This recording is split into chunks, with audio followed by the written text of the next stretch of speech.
what's going on, everybody? Interruption, Welcome. everybody. Oh, interruption. Yeah. Do not adjust Sal. your computer screen. Breaking in. It's happening, baby. Rob from Comics Explained. Rob, welcome back. Well, back. I don't think you've ever been on this channel that is streaming right now, but welcome back. Welcome back to our world, man. It's so good to see you. How are you, bud? Dude, I miss it, man. I miss it. Okay, funny thing, guys. I was actually talking to Sal yesterday. Yes. When we were talking about, going live with everything, and I was like, dude, I do miss the weekly pool, man.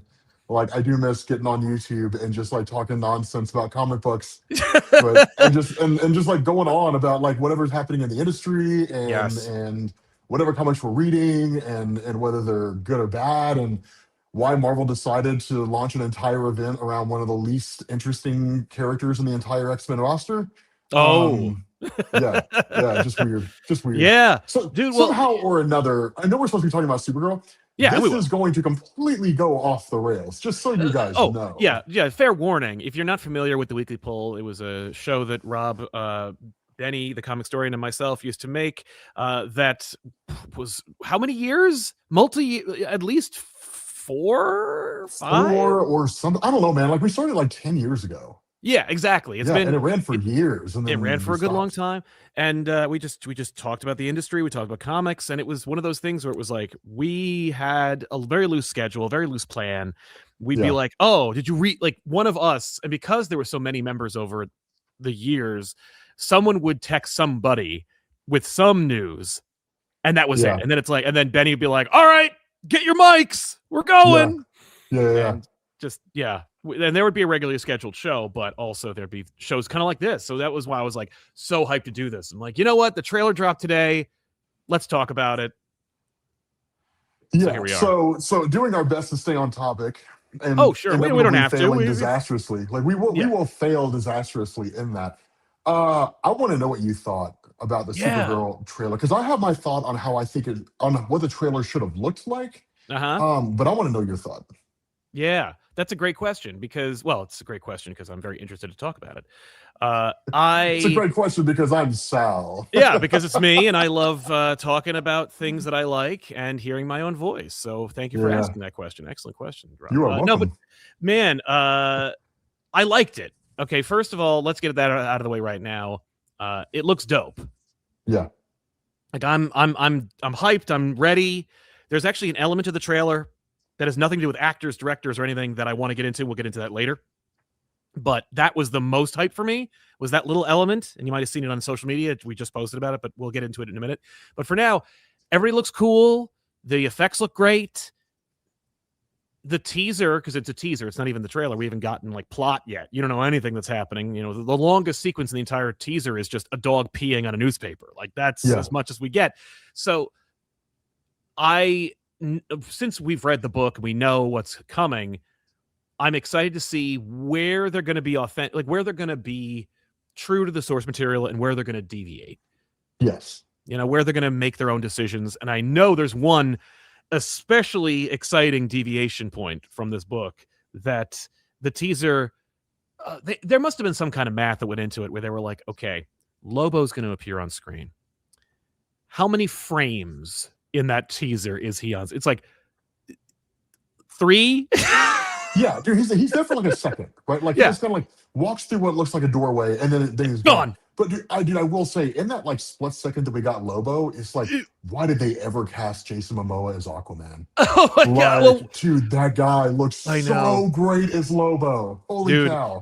Have you heard the story about how apparently, like, when James Gunn got the job to be head of DC Studios along with Peter Safran, apparently he got a text like. Variety announced it or whatever. It's like James Gunn in charge. He gets a text on his phone. It's from Jason Momoa that just said Lobo. Oh, dude, 100%. Dude, I guarantee, dude, that's the funny thing, man. I feel like Jason Momoa initially pitched like Snyder and all those guys, and was like, I want to do Lobo. Yeah, and they're like, but you should do Aquaman, so you're gonna do that instead, right? And like, we can go bigger, you know. And I feel like that's got to be the Jeff Johns in the room, right? Johns is like, I want Aquaman to work. And I think it's going to work if we cast you. And you know what? Aquaman made $1 billion, so he's right. But I mean, there were much better people to choose for Aquaman than Jason Momoa. Certainly more authentic. Like there's certainly more available actors who would have done a really spot on job. Even Jeff Johns is Aquaman, like even the version you see in the New 52, like you could have cast any number of actors who would have done a great job and it would have felt like, yeah, that's Aquaman. But Momoa sold it. That's the thing. He did. Momoa had the sauce. He didn't do a bad job at it. Like he didn't do a bad job. He just did his job. It was like, Yeah. Is it Aquaman? But was it fun to watch? Now you got me. Yeah, exactly. But we talked about that the whole time. Like during the weekly poll, we were just like, I mean, he should be Lobo, but Aquaman seems cool. Yeah, I mean, it's okay. Well, not getting too off track. Supergirl. Yeah. Okay. So you love the trailer, right? You thought the trailer was solid. Yeah. What about you? Oh no. All right. Let me preface this by saying I am excited for Supergirl. Sure. I'm excited for Supergirl being done right. This movie is going to be 90% Tom. Oh my God. King. Tom King. Tom King's Supergirl, Woman of Tomorrow. It's gonna be 90% that. Like that younger girl that we saw, that's Ruthie, right? Like the guy with like the crazy spike looking face, like that's Krim, right? Yep. Now how Lobo fits into it, I don't entirely know. I assume it's gonna, it'll contain elements from the story, but the fact, because wait, does Lobo appear in Woman of Tomorrow? Lobo is not in Woman of Tomorrow, but I didn't think so. Okay. I can tell you that having talked to Tom in the past, he has said that the first draft did have Lobo. Really? So was it Lobo instead of Krim? I don't think it was swapped that much. It was more like Lobo was in a chapter of the story. Like Lobo appeared. Okay, cool.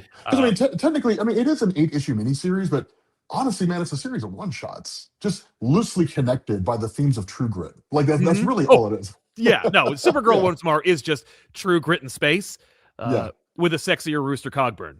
But 100%. Stop drilling, you hit oil. I'm in.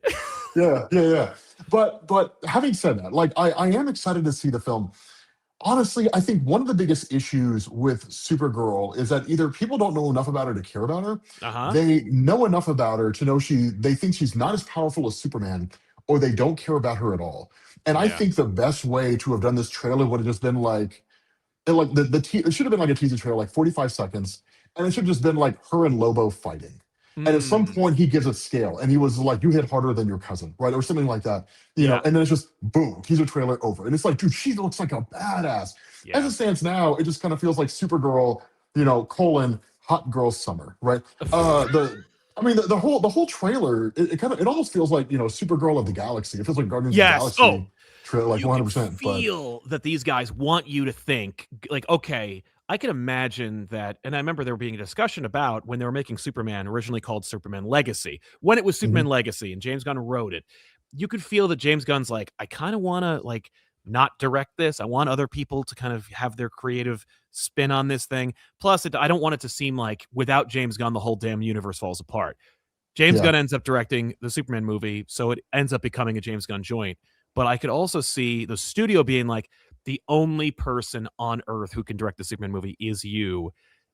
That's the way we get people excited. Like, because you made the Guardians of the Galaxy movies. You wrote, you directed them. That's your thing. That's how we're going to sell this universe, is by you. Even though Gunn has said time and time again, from the prep for this universe to the first Superman movie, he was like, guys, I understand that like I have a unique style. I made Creature Commandos. I made Superman.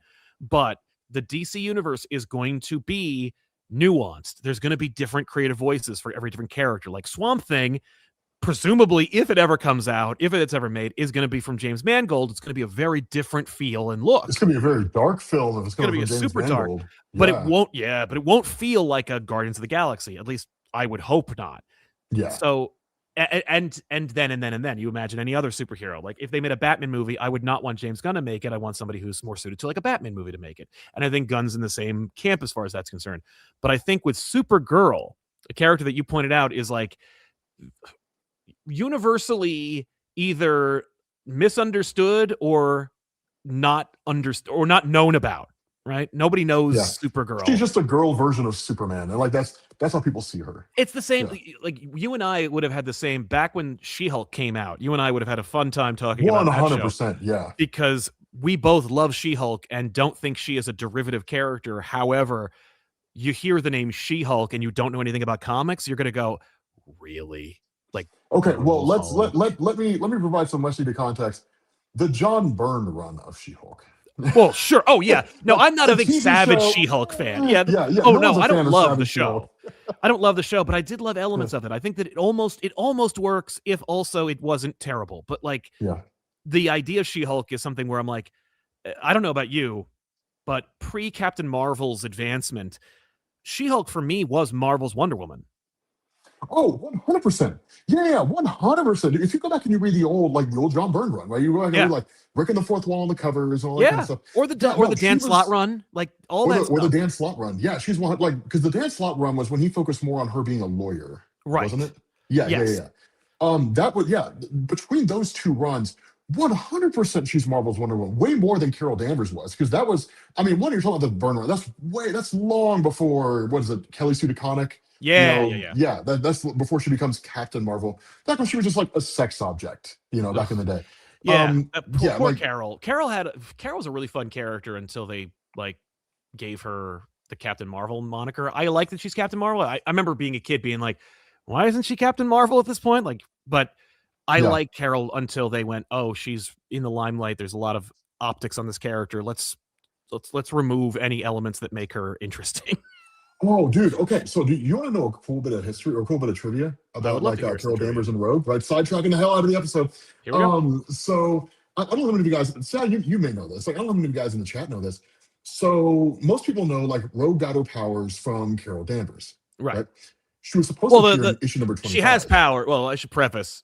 Her power absorption powers were her mutant-born abilities. She got cool powers. When people think of Rogue, they think of like flights, invulnerability. She's Superman. Like Rogue is Superman in the Marvel universe, which I would love to see. But anyway, oh my god, dude, that would be amazing. She got the cool powers from Carol Danvers. Yes, she got the cool powers from Carol Danvers. So that was supposed to happen in Miss Marvel issue number 25. Okay. So Chris Claremont takes over with issue number 3. Jerry Conway wrote like the first 2 issues and bailed off to DC, I think. So Claremont wraps up a couple of plot threads. By issue number 16, he introduces Mystique.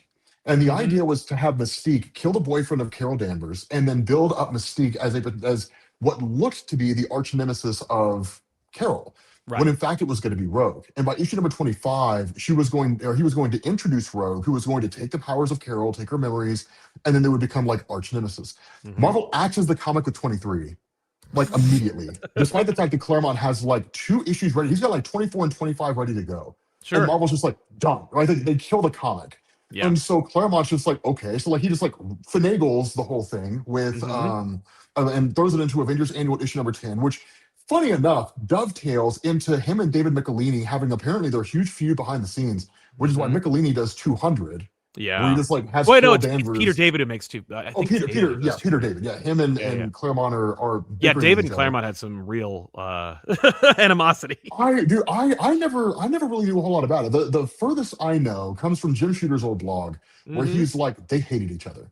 And like that's the extent of it. Like I don't know. I mean, you probably have stories. I don't know anything beyond that about like the whole feud between Peter David and Chris it's Claremont, just but at the end of the day, as you probably have guessed, it's about ego. It's about like, how dare you call yourself the X-Men person? I'm the X-Men person. Like, it's about ego, and it's about who had what influence and who was the big dog, on top. But it was like, it's silly at the end of the day. I'm sure there was more because we weren't there and they actually had to work together in like the same building at some point or another. So like, I'm sure there was other things involved, but what it all kind of boiled down to was just a battle of egos. And it's like fair. These guys deserved whatever accolades they earned.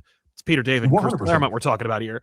But that was all to say, by the way, that while I appreciate and you and I love She-Hulk and other characters that are presumably and objectively or subjectively from like a layman's perspective, just girl version of superhero, I can imagine that it's a similar situation with Supergirl where people are like, look, I'm familiar with Superman, all right? And then you show me Supergirl, so it's girl Superman.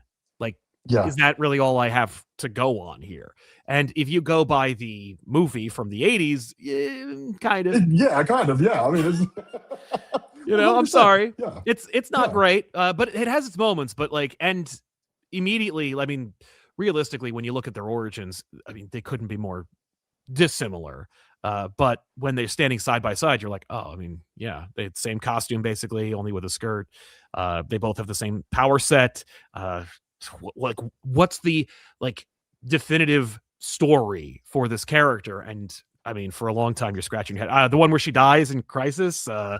The one where she's actually the last super person standing. Yeah. Yeah, right. Like, you know, and then the entire 90s when they were like, all right, well, 80s into 90s where they're like, so no other Kryptonians can exist. So yeah, she's like a robot or like a synthezoid. She's an alien. She's an alien. An alien, that's like, what it is. Yeah. Looks like Supergirl. I remember being confused as hell as a kid when like Supergirl shows up. I'm like, right on, Supergirl, yeah. And then Doomsday punches her and she turns into a clay alien, and I'm like, what? Yeah. Yeah, dude, they oh my god, yeah, they okay, but here's the thing though. Here's the thing. Yeah. And this I always like I imagine now, because there's gonna be a lot of people probably gonna be asking questions about it. I think the best depiction of Supergirl that we've had in recent memory was the new 52. Mm-hmm. And you guys, and we were talking about that before. I love the new 52 Supergirl for one simple reason.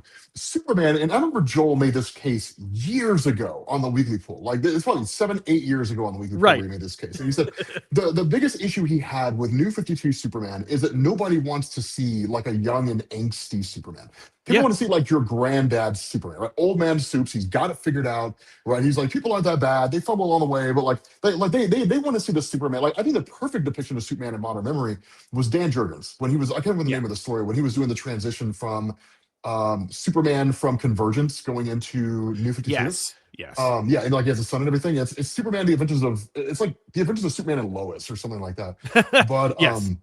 yeah, but it was that was like the best version of Superman, especially because that story was in contrast to like the new 52 Superman.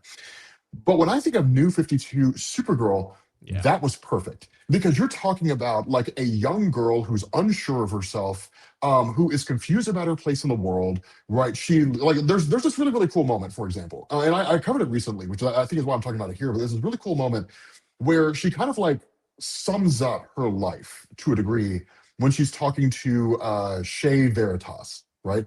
And she's like, you know, this and this and this and this happened to me. And then I come to this earth and find out that my cousin's basically a dick, right? And like all these little things. And I love that idea. Like, I love the idea that she remembers what Krypton was like. She remembers what it felt like to lose it. And not only to lose it twice, right? Because if I remember correctly, the New 52 origin maintained Argo City, right? So she's like out in space on like the pieces of what used to be her world, and then they all die anyway.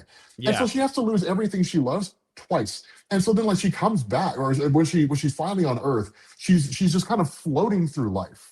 And I loved the idea that she's young, she's angsty, she's emotional, right? She's been through so much trauma, right? And it's almost kind of perfect, because there's a part of me that feels like you could read New 52 Supergirl up to Out of Time or Sanctuary when she goes into space. Stop and then just read Woman of Tomorrow, and it would like line up perfectly. Like, it would just be a perfect lineup, because it's just like, I've been through so much crap. I'm gonna go into space. Right, and then she's like, and when you pick up with Woman of Tomorrow, she's in a bar, she's drunk, it's the Red Sun, it's her 21st birthday, you know, and so it's just like she and I don't know. There's something about New 52 Supergirl that just works. It really connected with you. That was something that like really. That's the thing, is that like every character has you know, their audience and their fans, but like there should hopefully be, especially for long-standing characters that have been around for 50, 60 years, there's always an entry point. There's always a period in their history where you're like, that's my era. That's my entry point for that character. And Supergirl, while she's been around for a long time and has had multiple different interpretations and iterations of that character, they're all very unique and interesting and different, and allow for you to find your favorite version, or at least your favorite period of Supergirl. Like, there are a lot of people who love the Peter David run, which was kind of like a mesh of the like Matrix meets God knows what. It got really confusing for me. I've never read the Peter David Supergirl. So it was, I mean, I only read it tangentially. Unfortunately, I wish I'd just picked up the whole damn thing and read it, because I missed it. You know, it's a blind spot for me. There's a period where she's on the Legion of Superheroes. There's the Woman of Tomorrow book, which is more or less the most isolated and you know, you can buy this and kind of get who the character is version of the character. And by the way, I should point out that the Supergirl Woman of Tomorrow book that we are talking about, that's the inspiration for the trailer, will be getting its compact comic release on January 6th. So if you are interested in checking out, if you're a big compact comics I fan, still haven't checked out those compact comics. I need to. They are a sales juggernaut. They are hitting the audiences that they are designed to hit. They are working. Do I like them? I like them in theory. I like them in practice, but you won't find me reading my favorite comics in that version, only because like it's smaller. Like there's an Arkham Asylum version, and I'm like, dude, like what you talking about, like Serious House on Serious Earth? Yes, there's a compact I don't know if I want to read that in a small book, man. Like if I'm going to watch just like a descent into total madness, yeah, it probably looks like schizophrenia in book form. Exactly. I want to read it. Yeah, I want like, like an actual book. Yeah, I want an absolute edition of that thing. Not the like super smallest version I can see. It's super dark. It's hard to read. But look, dude, I bet that would resonate with manga fans though. Serious House on Serious Earth. It's like a mini book. Oh, dude, I guarantee that. Oh, hell yeah. Oh, yeah. If you like Junji Ito, check out this. And not this, it's not, it's apples and oranges still, but I'm just, as you said, it's just like, it's glomming onto fandoms that might have some tangential connection or interest in this. It's a nice way to get people into freaking Western comics and aping off of the manga influence of the smaller editions. So, and of course, like transportability, you can read it on the subway, on your commute, at school, whatever. It's a great idea, and I'm glad Supergirl's getting that treatment. But yeah, man, that was all to say. All my jargon about Supergirl and derivative character and all that is just like, so I can imagine that this movie has a bit of an uphill battle to climb because there isn't a real non-comics related touchstone outside of like a movie that never came out in theaters, and that's it. And then like a cameo appearance in the new Superman movie, which was a real crowd pleaser. I don't know about you, but the audience really went ballistic when she appeared on screen. They were like, holy crap. Oh yeah, the theater went nuts. Yeah. So, it was, and that's the thing. I think knee-jerk reaction, I think that there is reason to look at the movie and just kind of be like, I don't know how well it's going to do, right? Superman didn't do as well as everybody had hoped, and it's Superman. How is Supergirl going to do? I think that there are people who kind of look at the way the film looks, and it's like, okay, so maybe James Gunn really was just a one-trick pony, right? And like all he can do is just some variation of Guardians of the Galaxy, because it's not directed by James Gunn. But I think people associate James Gunn with everything coming out of the Marvel Cinematic Universe. And so people are kind of like, okay, well, it's giving Guardians of the Galaxy vibes, so I guess I'll check it out. Honestly, I think this is probably going to be one of those movies where it drops the first weekend. It's going to be like, okay. And then I think word of mouth is going to spread. And then I think it'll actually really pick up. And just the reason why I say that is because of the Woman of Tomorrow book. I was on the fence about it. And funny thing, I didn't actually read it until like, I think maybe a year after it was done, because it wrapped up in 2022, right? Yeah, so I read it like a year or so after it was done. And I think I probably read it when they were kicking the idea around of like Supergirl. So it may have even been more recent when I read the whole thing. But it was one of those books where as soon as I got through like the first couple of pages, and specifically when Ruthie chases Supergirl down and everything pops off and Krim attacks Crypto and all that kind of stuff, then I was hooked. And I was like, okay, because for like the rest of the book, the whole thing feels like what's basically True Grit, but there were other elements of the story that made it so phenomenal. Like when they get to the town or get to the planet, and like all the people killed like their kids or whatever it was. Was it like they killed their kids at like the direction of Krim or something like that? You had like the green and the blues, I think. They were split into two. But regardless, like the bigger point is that yes, it was an 8-issue story, but each individual story stood on its own 2 feet. To the point where you start to realize that Supergirl doesn't really want to do any of the purple people. That's what it is. Supergirl doesn't want to like do any of this. She's like, I have no interest in going on a quest for vengeance for some girl on a backwater planet whose dad was killed by a bounty hunter on, like, there's literally a point in the first story when they attack her with like bows and arrows. I know, yeah. Yeah, and she's like, really? Like, and so it's just like, why do I care at all about these people? But then, like, over time, it's so fascinating because Ruthie starts to talk about how she begins to understand what Supergirl really is. Yes. And while I don't think the story really hits it on the head per se, by the end of it, I think Supergirl has a better understanding of what it actually means to be Supergirl in the universe itself. Yeah. Because as like Ruthie travels from like one place to the next, you start to realize, yeah, like, I mean, the name of being a Supergirl, Superman, Yep. everyone knows who you are, right? Yeah. Like, it is a thing you're carrying around. So right, you're wearing that crest in space or anywhere, people are going to make assumptions. Exactly. Well, you know, good and bad, and it's like all these little small tiny moments in between, right? Like when, like, I think it was like the second or third issue when they're riding on the ship, and the bus or the transport thing, yeah. The transport thing, and it's like a backwater, and like Supergirl's like, I need a red because she has to like go against the dragon or whatever it is. Yeah, she's got to fight a space dragon. Yeah, it's awesome. Yeah, the space dragon, and there's this really cool moment where like this guy is sleeping on the shoulder of Ruthie. And she goes on like this great big huge proper English spiel, which is basically saying like, get your head off my shoulder. Yes. And then like the guy starts taunting her or something like that, and she was like, that's my friend next to you. And then there's another moment where I think the same thing happens, except Supergirl just like hammers the guy in the side. Yeah. And then like he looks over and he realizes it's her, and then he just like, yeah, I should probably mind my business. Like goes back to it's these small little moments. Like it's these small, really, really just little interpersonal moments in Supergirl Woman of Tomorrow that makes it so good. And I feel like the comic, if the movie adapts those elements to the comic, or I'm sorry, those elements from the comic, I think that it'll do a fantastic job of showing that, yes, Supergirl basically has the story of Superman, right? With some modifications here and there. And you're not wrong for believing she's just a female version of Superman. But her character's interesting. Her character's got problems. She struggles with PTSD, like all kinds of issues, right? She's not this guy who exists on Earth and is banging a super hot reporter, right? Because that's one of the things people love about you, right? Superman gets laid, right? He has sex. Like people love that kind of thing, right? You know, you get like that more human element of him. But he's got all the answers, and like every superhero on the planet looks to him as a leader. Like you just kind of have Supergirl as like this kind of broken character that exists out there in the world. Yeah, and no, she's been through it, you know. But what's great about her is that she also owns it.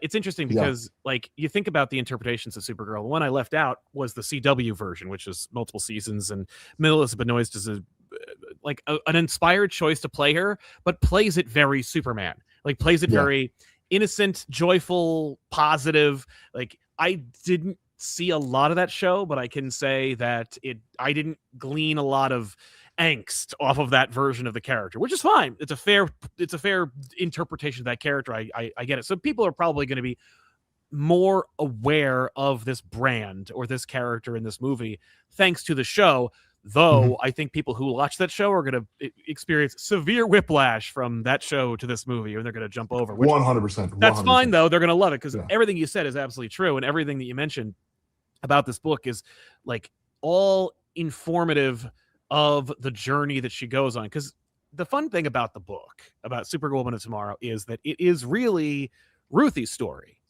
100%. It's about this young... She narrates the whole thing. She narrates the whole thing. The whole thing is told as a flashback from her perspective. I don't want to give away the ending of this story, but I will say... I was trying so hard not to give away the ending of the story, but it's perfect. It's a perfect ending. It's a perfect ending. It's you arguably two endings. It's a beautiful ending. It's so apropos. But as you watch, like, it's funny because you can apply this story, the book, to, you know, the 10 Trials of Hercules, or, you know, the Odyssey. There's all these different like journeys that the hero goes through where they just get put through the ringer. And it's like Supergirl's already been through the ringer. And there's a great issue, I think it's like six or seven, where Supergirl, you get the origin, where like they show you Argo City and how everyone is getting like poisoned, and how she has to watch her people die, and just loses her innocence over and over and over again. And it's just like, it's such a poignant and amazing issue that I wonder how they're going to square it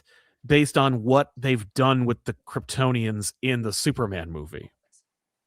Because Superman suggests that the Kryptonians are kind of like Viltrumites, and this book implies, at the very least, that like these are the kind of Kryptonians that you're used to, like the elves, where it's like these are good people who just want to, do right by their own people. And I don't know. I'm just like, I guess we'll see other outliers, or these will be the outliers. Like these will be the people on Argo City who are like, no, it's cool. Like, Dude, okay. First, you know what? That's actually not a bad take. It's not a bad take to say like the folks in Argo City were like more progressive, right? We didn't believe that it's a good idea to send our babies to other worlds to colonize them and build harems. Like we didn't think that was a very good idea. Yeah. Honestly, I think this is one of those times where it's like James Gunn should have kept his mouth shut, because didn't James Gunn come out and say that like it's canon? He's like, no, they are. It's canon. Yeah. Because there was a fan theory circulating around for like a couple weeks until they came out and said something where it's like that was secretly tampered with by Brainiac. Yeah, 100%. I'll take it. Yeah, by the way, James Gunn should be like, oh, maybe it was, maybe it wasn't. Yeah, not too late to do that, by the way. And it's one of those things that I actually still, he's gone on record and saying, no, it's not tampered with. We have 6 different characters, including the smartest guy on the planet, that say it hasn't been tampered with. We have plans for that reveal in the future. I don't know why you would put yourself in that position when you don't need to comment on a movie that doesn't exist, but like whatever. But also I like the idea that they are kind of like open-minded about this universe. Like, for example, when they announced the slate, like pre-Superman, when Superman was called Legacy and it was part of like the Brave and the Bold initiative for Gods and Monsters, with all these ideas. And then like 3 of those movies just clearly got quietly shit canned, and Superman changed its title, and we don't know what's happening. Which ones were canned? Authority ain't happening. Oh, well, nobody wants to watch a poor man's Justice League. How dare you? The Justice League. Authority are not the Justice League. Okay, they're technically not the Justice League. Okay, if it's Superman and the Authority, right, that would have been dope. The Grant Morrison because that one, run was really good. Well, I wanted it to be Superman versus the Authority, or what's so. Yeah, because you just want to see Superman fight Apollo in a movie theater. That's all you wanted to see. Who the hell doesn't want to see that? Well, and it's more important for me. It's important because like Manchester Black is a stand-in mouthpiece for everyone who says every wrong interpretation of Superman, and it'd be nice for Superman to teach him a lesson, especially on the screen with a movie that makes money, proving our point financially. Man, dude, you know who would have been a great Manchester Black in the Authority? I don't know if they ever cast anybody or anything, but I feel like David Tennant would have been a phenomenal Manchester Black. Absolutely, he would have been amazing. God, yes, he still would be. Yeah. Or the guy who played Constantine, because I mean, if you sit down and like look at the character's mannerisms and everything, there's striking similarities between Manchester Black and John Constantine. They 100%. Feel very similar whenever I read them. But. Yeah, absolutely. I would like to have seen that. Yeah, so there's room. I mean, the reality is the engineer from the Authority is still in the Superman movie, so there's elements that still remain. So it's okay to either put it on the back burner or cancel it. But I'd like to see them. At the very least, I'd like to see Midnighter and Apollo. I feel like that'd be awesome to see. That would be cool. Honestly, it'd be the first time because they're a gay couple, aren't they? Yeah. Superhero movies don't really do much of that, so I think that would actually be pretty cool to see. Yeah, and they kind of toyed it with Wiccan a little bit, but like they didn't go all in with anything like that. Like maybe they'll do it with Hulkling, but I have But at the same time, isn't he supposed to be like 16? And, Hulkling and Wiccan. No, and well, yeah, but I mean, like in the Marvel Cinematic Universe, like he's supposed to be like 16 years old. And they're not going to do that with a 16-year-old. No. Yeah, they're not going to do that. Yeah. No. Yeah. Ms. Marvel barely kissed anybody in that show. Yeah. By the way, great show. I thought Ms. Marvel, she's amazing. Rob and I haven't talked about superheroes and comic books and superhero movies in a while. So it's funny. By the way, it's great. Yeah, I feel like, okay, Supergirl. We saw the trailer. We're excited for the movie. We'll see what happens. Wait, what happened to my... That's all right. You're back in the frame. Oh, okay. Yes. Cool. We saw the movie. Supergirl. Because I'm before we leave, Craig Gillespie's the director. They made a point of being like, ladies and gentlemen, like they put his name all over the screen. You know how many movies he's directed? 0. Okay, here's the thing though. That doesn't bother me. That doesn't bother me. Okay. I'm okay with that.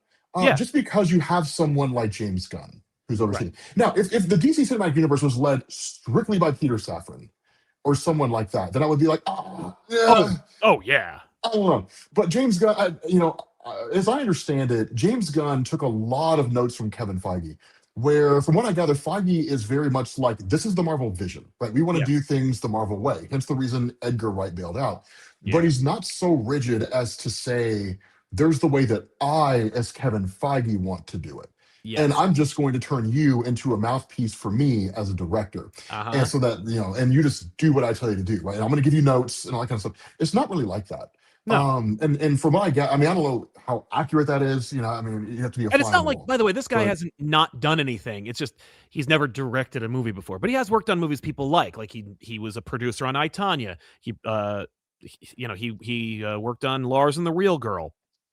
Okay, he I don't directed know Lars what and the any of those are. He directed I don't know what Lars and the any. Real Girl, Yeah. so that's I apologize. But yeah, he's worked on some things. All right. Yeah, but I'm not, I tend to treat movie directors the way that I treat comic book writers. For example, like Eve Ewing is writing X-Men United, right? Yes. Anybody who's been reading X-Men long enough is going to be like, okay, so Generation X with adults. But Okay. All right. I'll take it.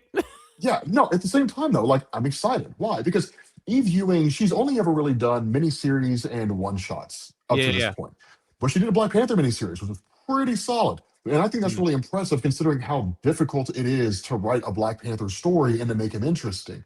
mhm. But X-Men United is the first time she gets to like stretch her wings, right? And Mm, show us what she can do with like an ongoing series. And I'm excited for that, right? And, yeah. and I treat directors the same way, right? Where it's just kind of like, okay, so they haven't necessarily directed a film before. Supergirl's a good starting point. Would I have thrown him on Superman? No. Not by a mile. Would I have thrown him on a movie that focused on what you and I would call the core members of the Justice League? Mhm. Absolutely not. Yeah. But Supergirl is one of these characters where, as we mentioned, for like 99% of the viewing public, she's just like a girl over there who has the same powers as Superman. Cool. And just Yeah. kind of see what they do with it. Right. Yeah, so I have no problem with the fact that like if it's, I mean, because I don't know anything about him. If he's never directed a movie before, Yeah. that's No, fine. it I turns don't out he care. has Like, directed it. I don't know why IMDb says 0 movies directed. That's really weird. I was just looking at his oh, name on IMDb and I was like, okay, like he's under producer for a lot of these things, but when you click on director, it just says upcoming. But then I looked at previous. No, he's directed a whole ton of things. So oh, I okay. withdraw my concern. Yeah, if he ever Hey, sees this podcast, he's gonna be like, "These guys are destroying my name." yeah, what are you doing? No. This guy's directed like quite a few things, and they're Okay, all pretty okay. cool. So, all right, and what's interesting is they're all really quiet or like smaller scale. They're not epics, which is very Marvel, where they're like, hey, get somebody who makes like a smaller kind of character-driven story that's much more either indie or at the very least character-driven, and then give them the big budget spectacle. That's kind of like a classic Hollywood. Dude, I mean, they did that with Dennis Villeneuve, right? Like there was, I can't remember the name of the movie, but there's this really good black and white film that he made that I think is in Canada. And it's like this whole crazy circumstance that unfolds in the college. It's a pretty violent film, so we don't necessarily have Mm, to go into it. But it's one of those films that people kind of look at where they're like, this guy's going to be a star. mm, And fast forward, right? And now you get like Dune, right? yeah. You get like Blade Runner 2049. I I don't like know. Blade Runner 2049. Dude, I don't have a problem with it, but I'm I I'm wasn't also one surprised of it those bombed. guys. Do what? I wasn't surprised it bombed. Well, I'm one of those guys where I'm like, Blade Runner should just be left alone, right? Like Oh yeah. let just leave it alone. Let people choose any one of like the 5 versions that they choose to watch, and Uh-huh. just let it be its own thing. That being said, it was like, it wasn't even really. I mean, the movie was just a visual spectacle. It was like one of the Easily. most beautiful films that I've ever seen. To the point now where Yeah. if I'm ever looking for inspiration with like street photography or something like that, I will go and look at look at like the perfect shots or the best shots of Dennis Villeneuve from like Dune, or I'm sorry, It's not Dune, fair. Blade Runner 2049, right? Yes. Because it's just Yes. there's so many beautiful moments Mhm. in that film. But I simply say that to say I'm not really too concerned about a director's filmography or what projects they have or have not worked on. Because number one, every film is going to be some director's first film. And two, like, I mean, maybe he brings that kind of interesting, unique spark that Supergirl really needs to be able to differentiate herself from I agree. people seeing her as just a female Superman. Yeah, I'm just a But little worried that it looks like the trailer is very much like it is Guardians of the Galaxy. Like they want you to yeah, think Guardians of the definitely. Galaxy, and I think it's just because the studio's like, I want you to think James Gunn when you see this, because as far as we, the studio, is concerned, James Gunn is Superman or synonymous with the super brand. And Mhm. I think people who are going to see Supergirl Woman Tomorrow, or I'm sorry, Supergirl, who are expecting it to be a kind of James Gunn joint or Blade Runner, or I'm sorry, Guardians of the Galaxy movie, they're going to be surprised unless it is that. Like the teaser is doing a great job of teasing me about it, where I have no idea what they're going to do, despite the fact that I have a pretty good roadmap of exactly what they're going to do. Yeah, I mean, it's going to be a couple deviations, but 90% is going to be that story. I hope so. That's certainly my hope. But yeah, man. So I'm hyped. It's a cool looking trailer. Everybody looks great. Well cast. Lobo. Holy shit.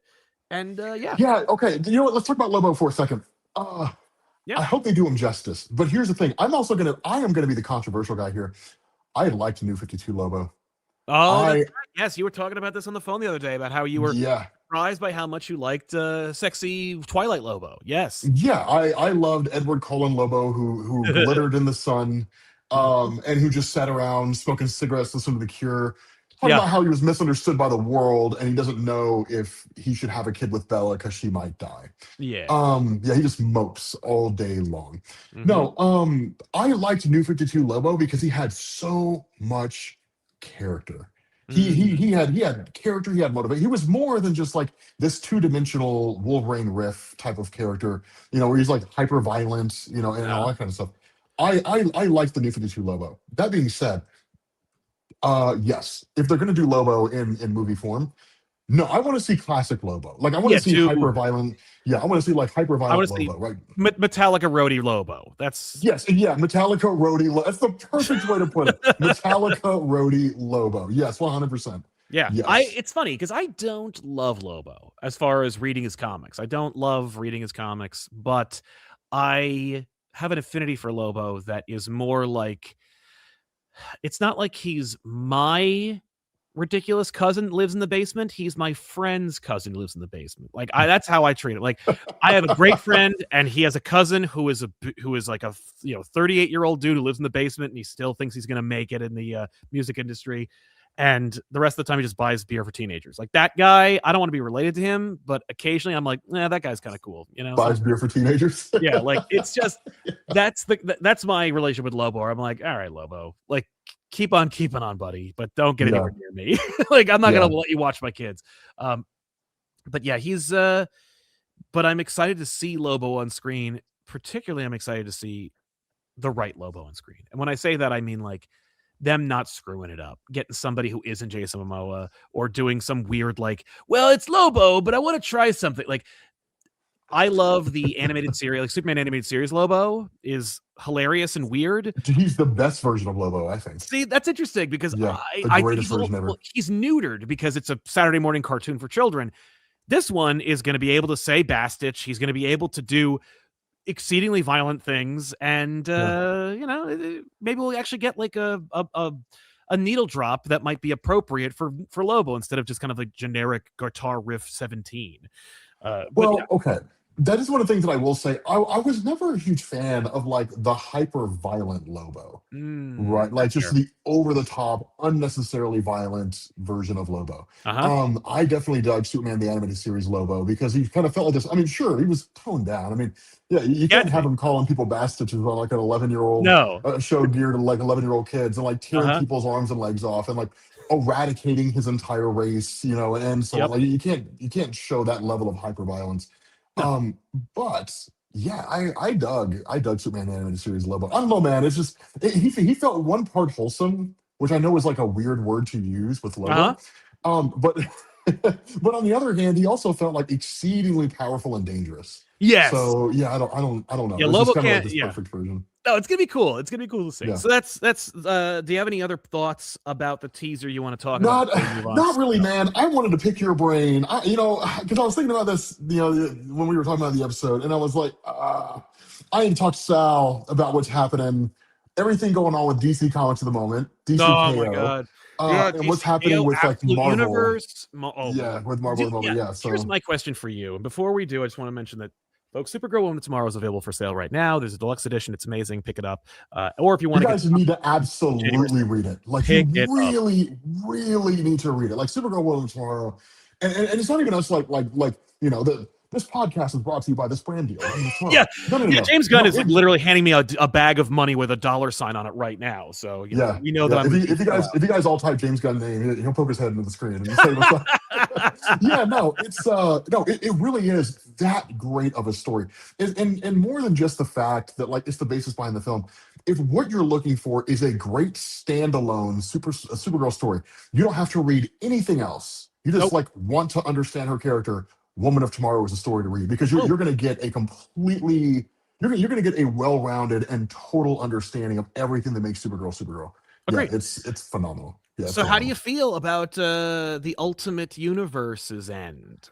Bro, okay, so I don't know how accurate this is. I heard tell that Dan Buckley, the president of Marvel, didn't know that Hickman and them intended to keep it going.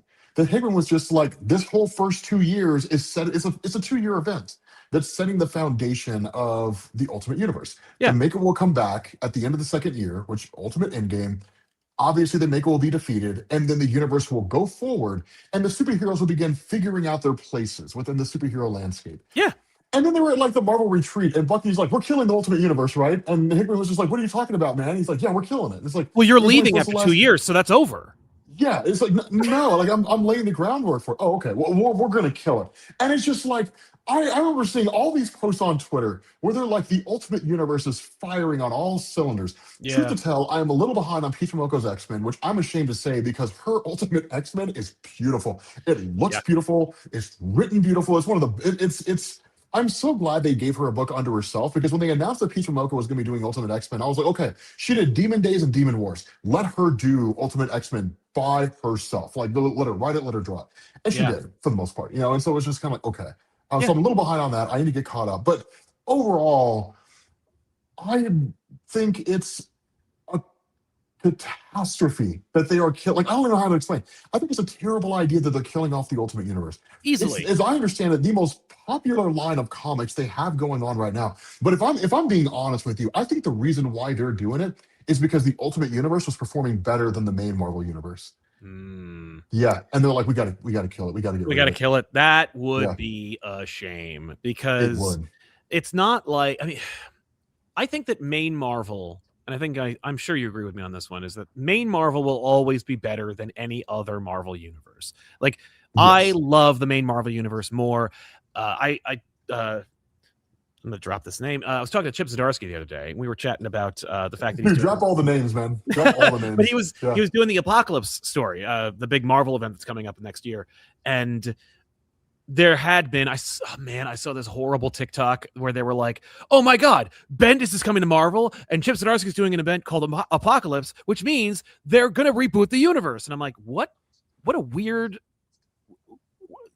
Is that how that got started? Well, okay, because I will say the way it was phrased, in their defense, the way that poster, right, that ad was phrased, the beginning of the end. The last time we heard that was 2015 with Secret Wars. That's true. I mean, that's true.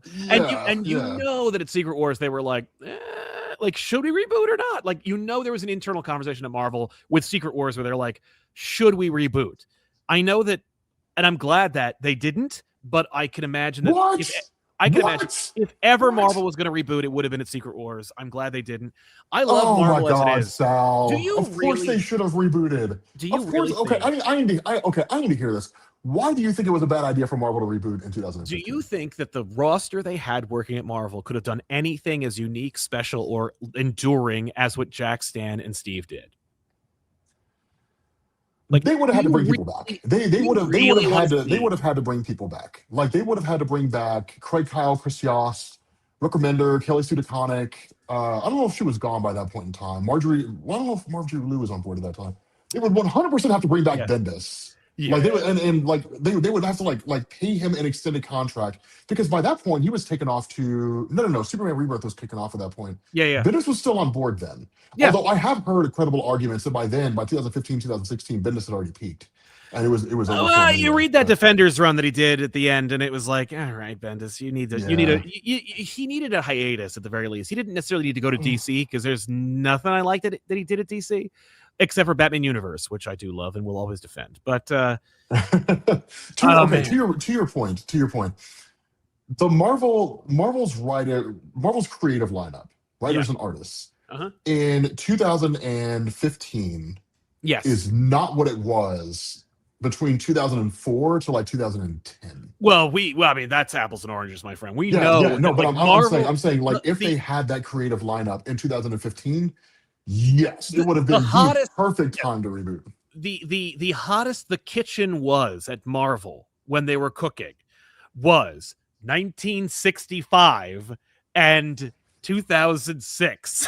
Like when they were building the Marvel universe and when when Yeah. Bendis was setting up all at Bendis and Miller and everybody was setting up all the stuff that made Marvel worth $4 billion to buy from Disney. Wait, now Like, when you say that, you're talking about like Marvel as a company firing on all cylinders. Because between those dates, you get like John Byrne's Fantastic oh, Four, there right? are You have beautiful, like Scott amazing Lobell's runs. X-Men. Like Yeah. you have like great Oh, you runs got in stuff that's there. working. And Yeah. look, the reality is, if you compare Marvel and DC between like 1976 to 1985, Marvel is not only eating DC's lunch, they're also eating their breakfast and dinner. Like it is Yeah. a straight up shutout.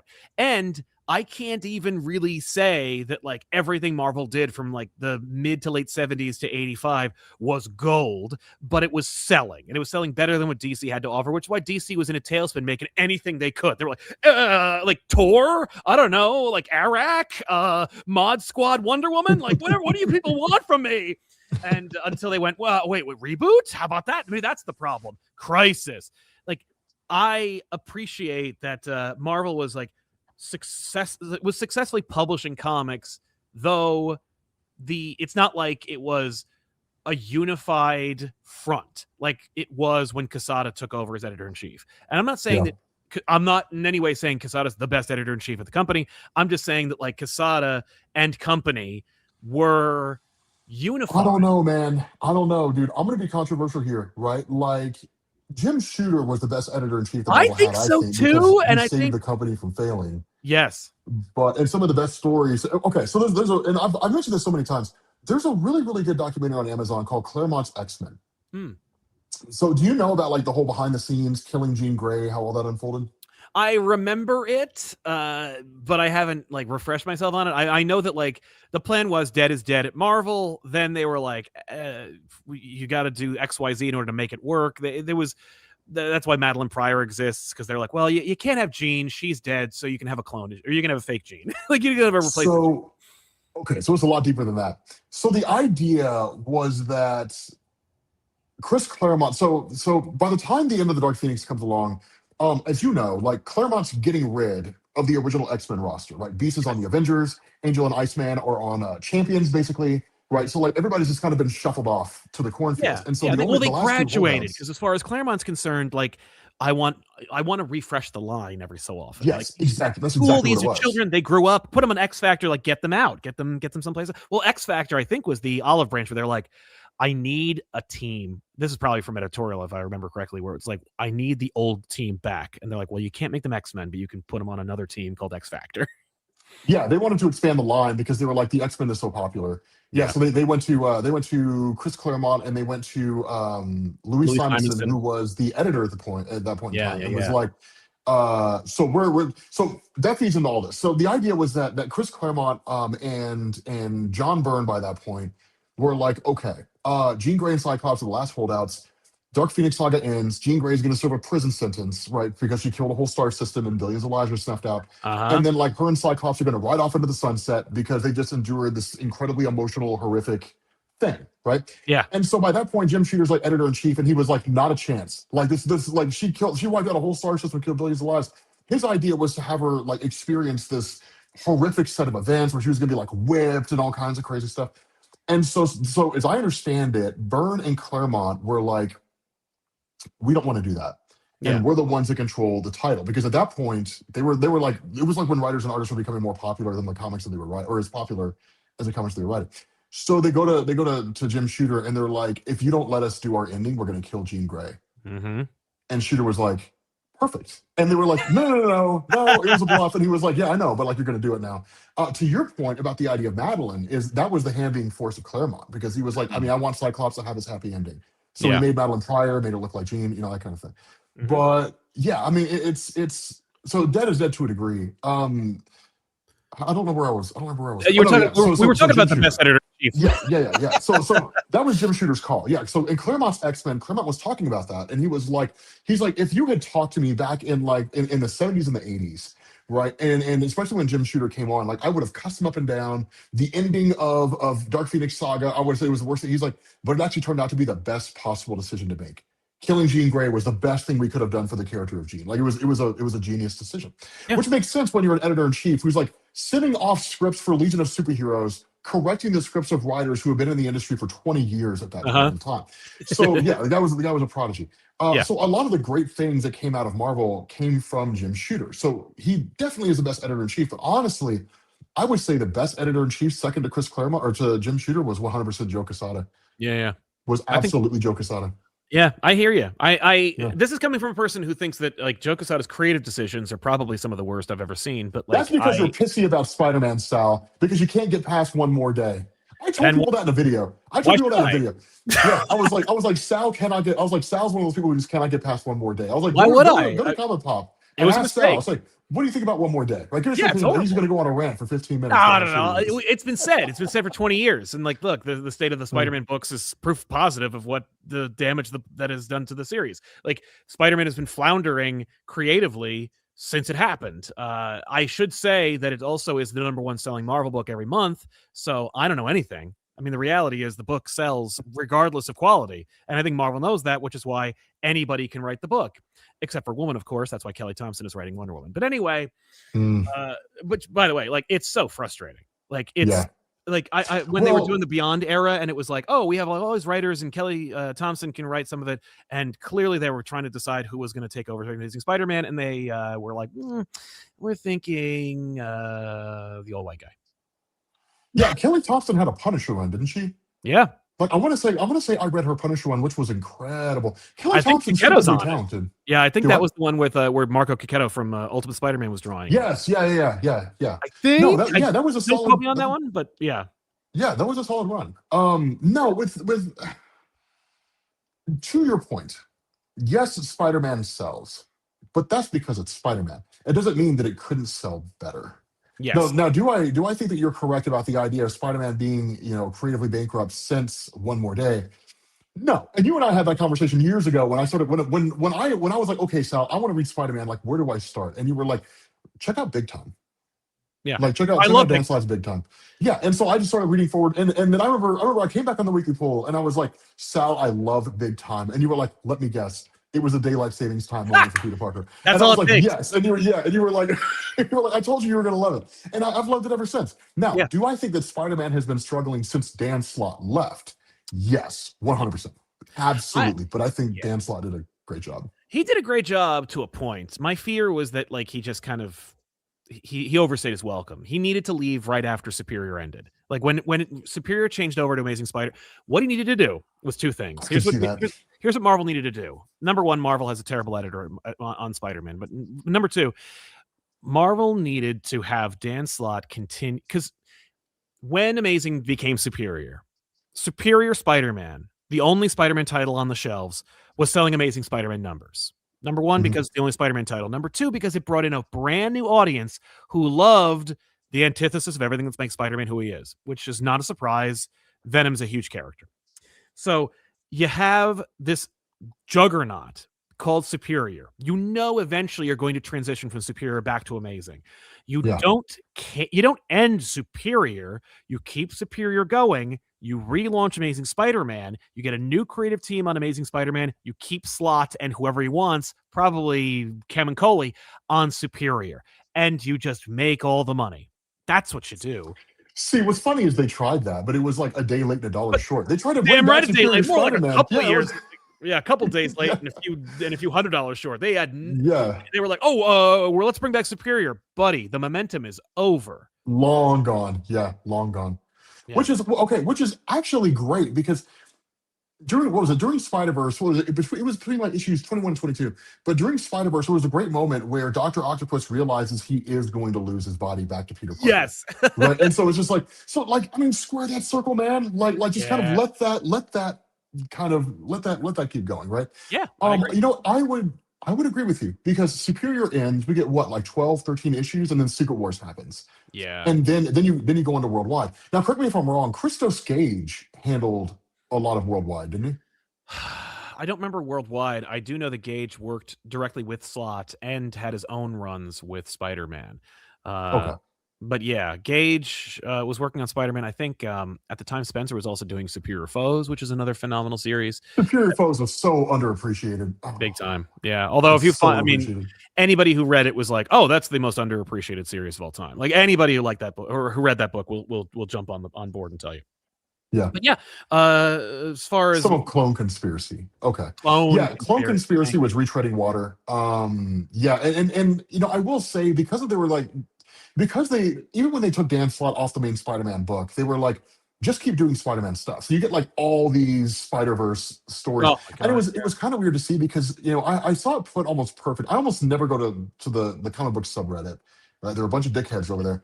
But there was but there was an amazing post where somebody was like, so is Dan Slott just like the modern day Jim Starlin, right, where like he's just writing instead of Infinity books, he's just writing like Spider-Verse books, Oh right? And it's yes, just that's like, funny.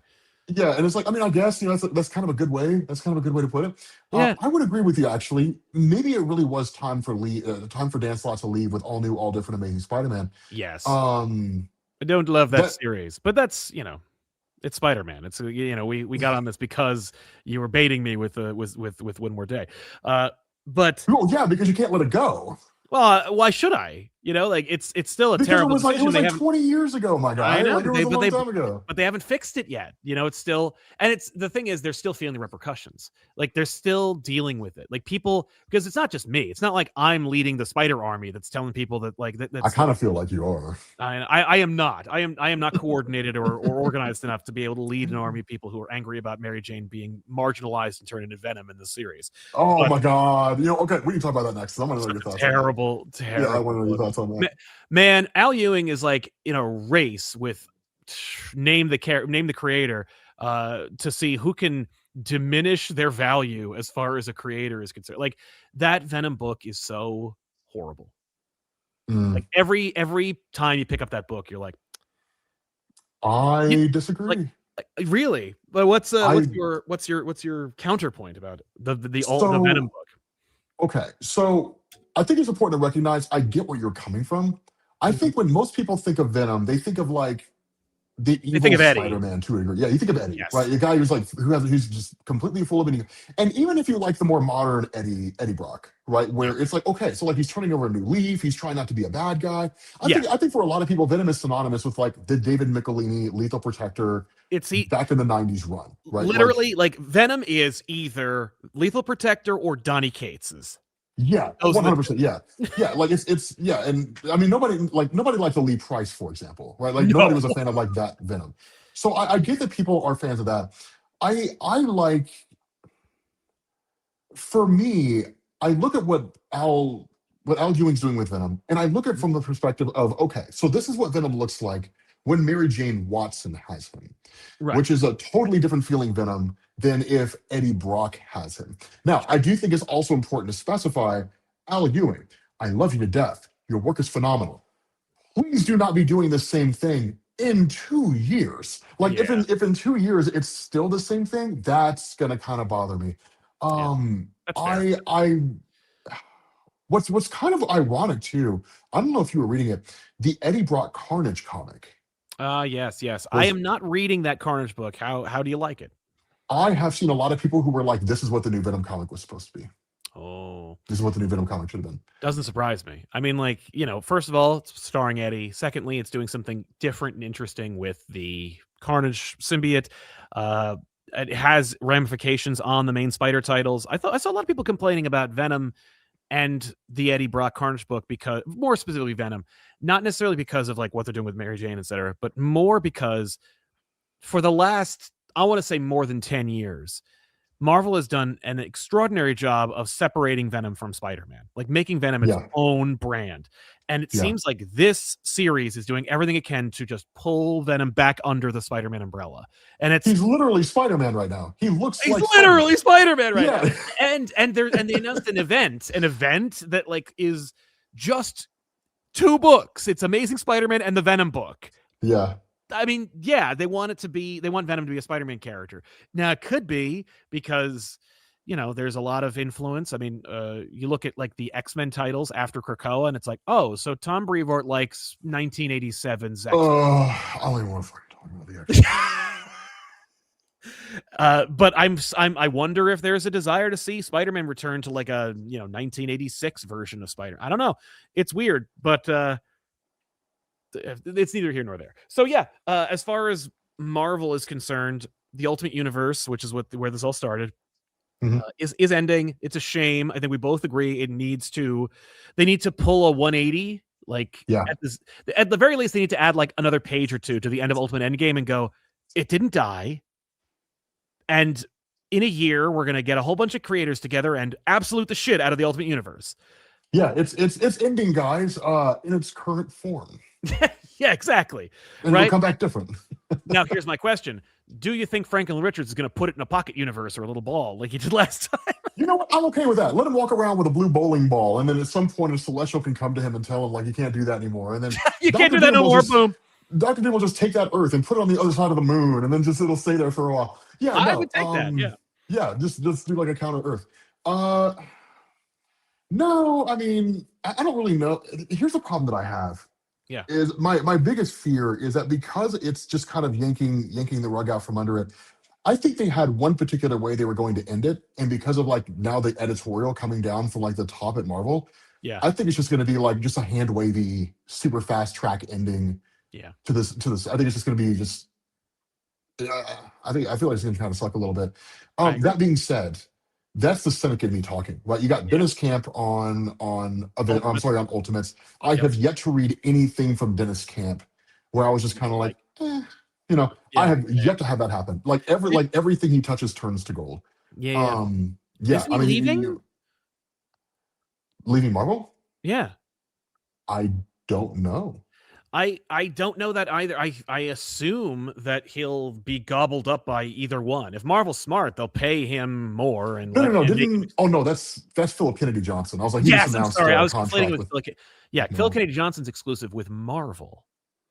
That's kind of nuts and a big thing. I think it's a smart move because I think Marvel was looking at his handling of the War saga over at DC, and then they saw his handling of the Hulk, and they were like, we need to lock him down. Like, if we don't, we have to lock him down. Like, because, dude, his War saga is incredible. A Superman with pretty much no powers, like playing Russell Crowe as a gladiator on a...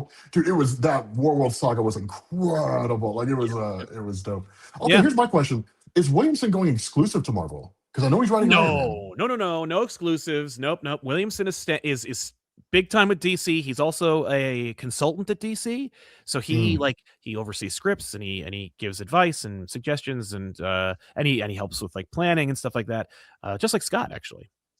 But I still owe Williamson and Scott a beer. Like I told him I'd get him a beer the next time. Seriously, big time. I owe them big time, and they won't let me. It's funny. I'm like, hey, let's do a round. They're like, no, I got this, and I'm like, well, fair enough. You probably make more than me, but no, you just got to be like, no, I got this, and just throw your card down and just be like, tab is open.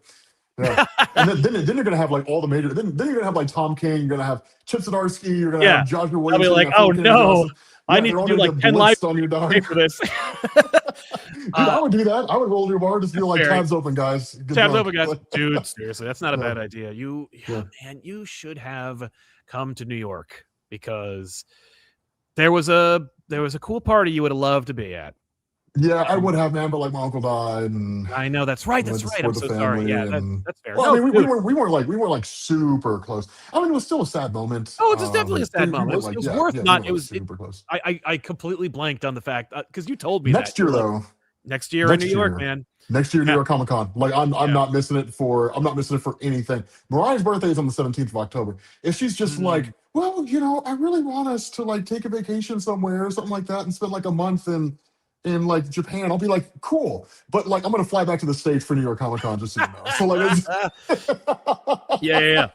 Oh my god. Well, uh, San Diego's also another amazing show that's just yeah, like yeah. it is so expensive and it is so like hit or miss sometimes. Like last year I got ill and it just ruined my weekend. And I was like, that was a very expensive trip for no good reason. But it's still I'm gonna worth turn you going. on to something. I'm gonna turn you yeah. on to something. Yeah. The Hilton Aspire card. What's that? Credit card. I wasn't able to make it to San Diego. Yeah, I wasn't able to make it to San Diego. This year I think it was. You haven't been in a couple of years, man. I remember when we went and you did the line for Hall H, which like yeah.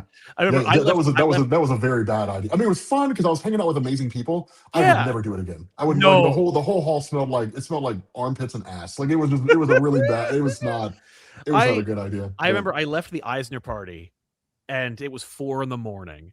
and I'm walking past the line and I was like, I wonder if I know Rob's in this line, right? I want to be like, yo, Rob, and then just run away. And I was like, but I was so effed. There was no way I was gonna run anywhere. I barely made it to the hotel. Yeah, but so there's the Hilton right next to the convention center. Yes.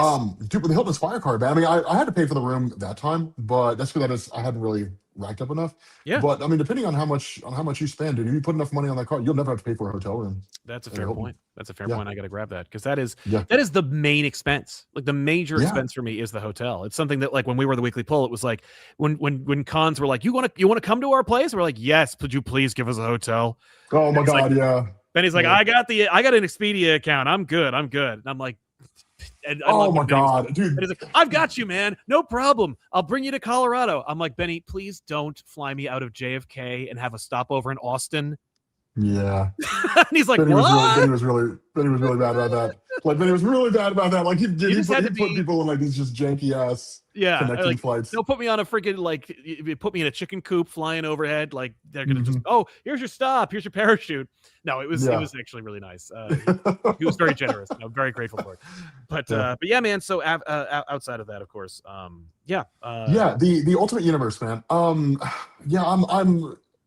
I think it's a very, very bad idea that Marvel is killing the Ultimate Universe. I think the Ultimate, because one of the biggest issues with the original Ultimate Universe, which is something that could easily correct here, is that the original Ultimate Universe started off with a great idea, but over time it just became so disjointed and so disconnected, and a lot of the story arc just became so bad.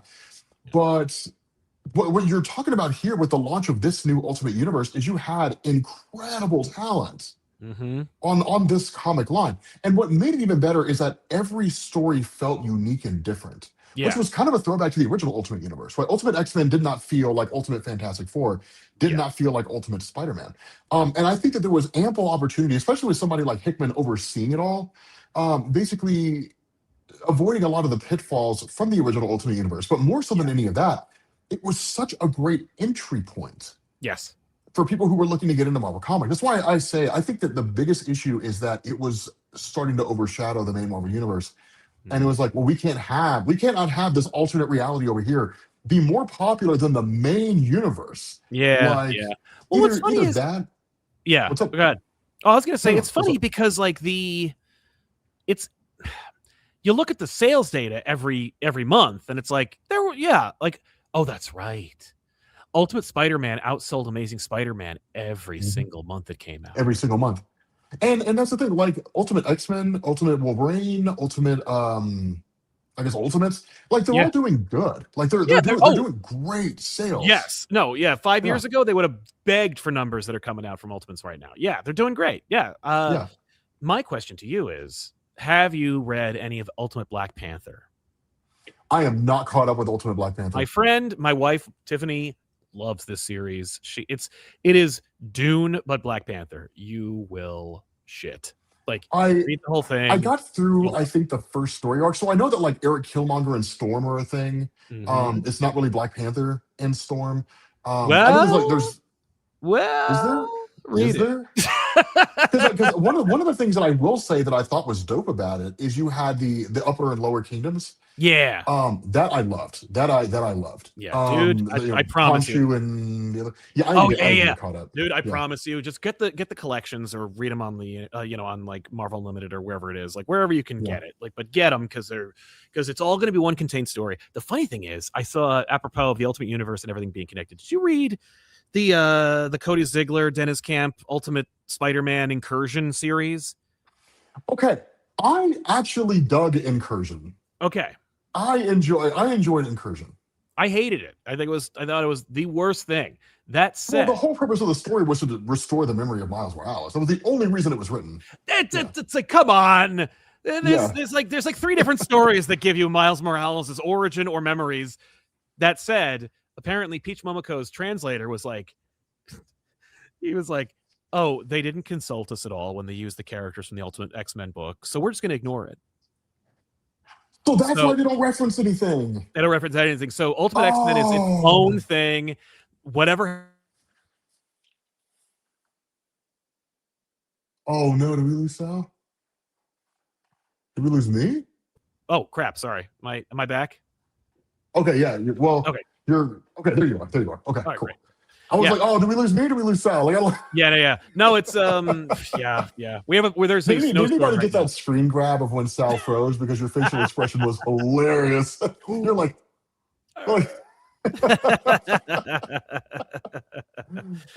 damn it. Yeah. But yeah, no, but it was amazing to see them go like, yeah, we're not going to do that. And I was like, good for you. Wow. Okay, so maybe some of the problems from the original Ultimate Universe were cropping back up. I didn't know that. Like, I didn't know. I wasn't really sure what the purpose was behind the original Ultimate Incursion. Because what's really funny to me, and this is one of the things that threw people off. I had to talk about it in the video. I was like, okay, look, guys, here's the thing. Yeah. It depends on what era of Marvel you're reading as to whether or not Miles Morales remembers anything. Because there's moments where he does and there's moments where he doesn't. Like there is, for example, like what was it? If I remember correctly, in Ultimate Invasion, when that first kicks off and the Maker's talking to Miles, Miles is like, I don't want to go back. Yes, exactly. Yeah. But if you go and you read Ultimate Spider-Man 2, I think it is, where Peter takes Miles back to the Ultimate Universe, which is somehow restored, right? Which is back from, because Bendis wanted to bring it back. That Miles doesn't remember anything. He's like, I don't remember anything. Like none of this rings a bell. So Peter weird. does. But it's so back and forth and back and forth and back and forth. Yeah. Well, so they don't have any. Do what? I was just gonna say that's like because there's no coordination. Like you need you want the people who are in charge of this right now to reboot the universe. Like well, like who is the living tribunal? Like you know what I mean? Like who are the Eternals? Like where do the Celestials start and end? Trust me, you don't want them to set up a new foundation. If you do, at the very least, I'd say just go with the Ultimate Universe. You know, we haven't explored cosmic much outside of that one Guardians of the Galaxy that showed up in the Ultimates book. So you got plenty of room to play and grow and explain how it works. And you know who's perfect for that? Yeah. Al Ewing. I agree. No one world builds better than Al Ewing. I think he's on top. I mean Hickman, but like, okay, I'm going to disagree with you. I love Jonathan Hickman. I love Jonathan Hickman to death. I know. And I would have agreed with you, right? Going back to like his Fantastic Four, right? And the War of the Four Cities and all that kind of stuff. And even when he did Hickman just makes shit up out of whole cloth. he pulls things out of nowhere. I mean, Hickman. I think Hickman is great at taking existing pieces. Yes. And I think he's great at like building epics out of it. And it's not to say he cannot create something new. But after reading Al Ewing's Ultimates and Defenders and Defenders Beyond. Oh, and the Avengers No Surrender series, which he didn't write all of. He shared that duty with Mark Waid, but like still. Yes. But I think that if you honestly like a 1-2 punch, but if you were to come to me and you were to say, Rob, who would you pick to build out the universe itself, right? Like here's the timeline of the Ultimate Universe. Here's how it all starts, and here's where it may or may not eventually end. Immortal Hulk. I'm sorry, not Immortal Hulk. Al Ewing. Somebody said Immortal Hulk down in the chat. Al Ewing would be my choice. Al Ewing's Immortal Hulk was good. Yeah, it was great. But Immortal Hulk should clearly be the guy to flesh out the entirety of the universe. Well, from he beginning does to end. remember Yeah. everything, so yeah, I think that's fair. And he's immortal. He'll never die, and And he's he'll kill immortal. Mr. Yeah, Immortal, and he's the perfect editor. He'll never go yeah, away. the perfect editor. Yeah. But yeah, man, Mm. I want to talk about the absolute universe and how and what your opinions are on that, but I don't want to keep you too long. So I think we'll try to. No, you're good. You're good. Yeah, we got time. Let's do it. We'll Yeah, talk a dude, little bit. I want to hear you talk. Like, give me your thoughts, because you've got Joshua Williamson and Scott Snyder and not Tom Taylor. Well, maybe Yeah, Tom Taylor, King. but Tom King. You got Tom King all on speed dial, right? So Yeah. I want to know, right? Like, what's your take on the absolute universe right now? And not only that, I don't want to just know, what do you think right now? Where do you hope it goes? Yeah, that's a great question, and I want to get your input on this as well because that's what I don't know, and I'm sure you love it. But Yeah. yeah, man, I should say that yes, I don't know Tom Taylor's phone number, but he does follow me on Blue Sky. But I love the humble thing. Not to toot my own horn, but Tom yeah, no, Taylor, he follows yeah. me in Blue Sky. We met once at San Diego Comic-Con. Jim Yeah. Zub said, "Hey Tom, do you know Sal?" And he said, "No," and then he left. I have many leather-bound comic books, and my apartment smells of mold. And Yeah. no. Yeah. No, I mean, I love it. I think it's fantastic. You know, a couple years ago, I've told the story many times, but like Scott told Benny and I about the Absolute Universe a couple years ago Okay. at San Diego, and he's like, "Here's what I'm thinking, and here's the ideas," and he had pitches for all this other stuff. Like I can't talk about half the shit. Yeah, don't do anything that's going to burn bridges, man. Don't get. Oh no. I'm just saying, like, but he was like so excited, and I will tell you that everything he said about Batman happened. Like he had a vision and he executed it, and it's amazing. And That's awesome. And I am on board. Like, I'm a ride or die when it comes to the Absolute Universe. I think it's fantastic. I think everything they're doing is great. Even the stuff that like isn't working as well as other things. Like, I think that if I will say that you can clearly define the weakest books in the Absolute Universe because there's so few of them. But even if you took the weakest ones and you applied them to like a vacuum, if you said like, oh, well, let's just say that this is like a new book in the mainline series, I think it would still do well, and I think it would be very successful. But okay, hold on. What would you consider to be the weakest book? Green Lantern. What? Oh, okay. Continue on. I just everything you're saying next just lost credibility. I'm sorry. Yeah, keep going, man. I want to hear. But I think it's a fantastic universe. I think that like the vision for it is great, and it's interesting because it stems out of an event. It comes out of like DC All In special. It dovetails right into DC KO. There's clearly going to be another thing that happens after KO that like is not going to end everything, and you're watching this universe and it's built by effing Darkseid, so you think, well, this is the universe that should probably end, right? Like, hey, Marvel, you got the wrong universe. You're supposed to keep going and Absolute's supposed to stop.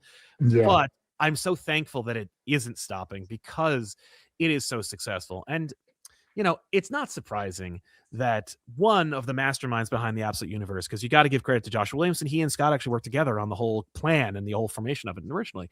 But the people or person that is getting all the accolades and flowers, and deservedly so, for the Absolute Universe had his start in things like Vertigo and creating the Black Label universe. Like, the guy who understands the successful nature of indie comics made by a big two publisher is also driving a new DC line starring actual honest to God reinterpretations of the largest DC characters. Like, yeah, he knows exactly what you need to do in order to make that work. More so somehow than like Earth One. Like, Earth One was a great idea. You and I both loved the idea and the execution. It did everything I suggested, like from an armchair, where I'm like, more original graphic novels, another alternate universe. The Earth One universe could be the ultimate universe for DC. The problem was the fact that they were only graphic novel oriented meant that it'd take longer for them to come out, less public awareness, less optics. It just didn't. Well, they were so inconsistent. It would be like 2 years from one issue to the next. That's right. And the books themselves didn't jive together. Like, Earth One Teen Titans seemed like a completely different universe compared to Earth One Batman or Superman or Wonder Woman, etc. So it was like, it just didn't feel cohesive enough.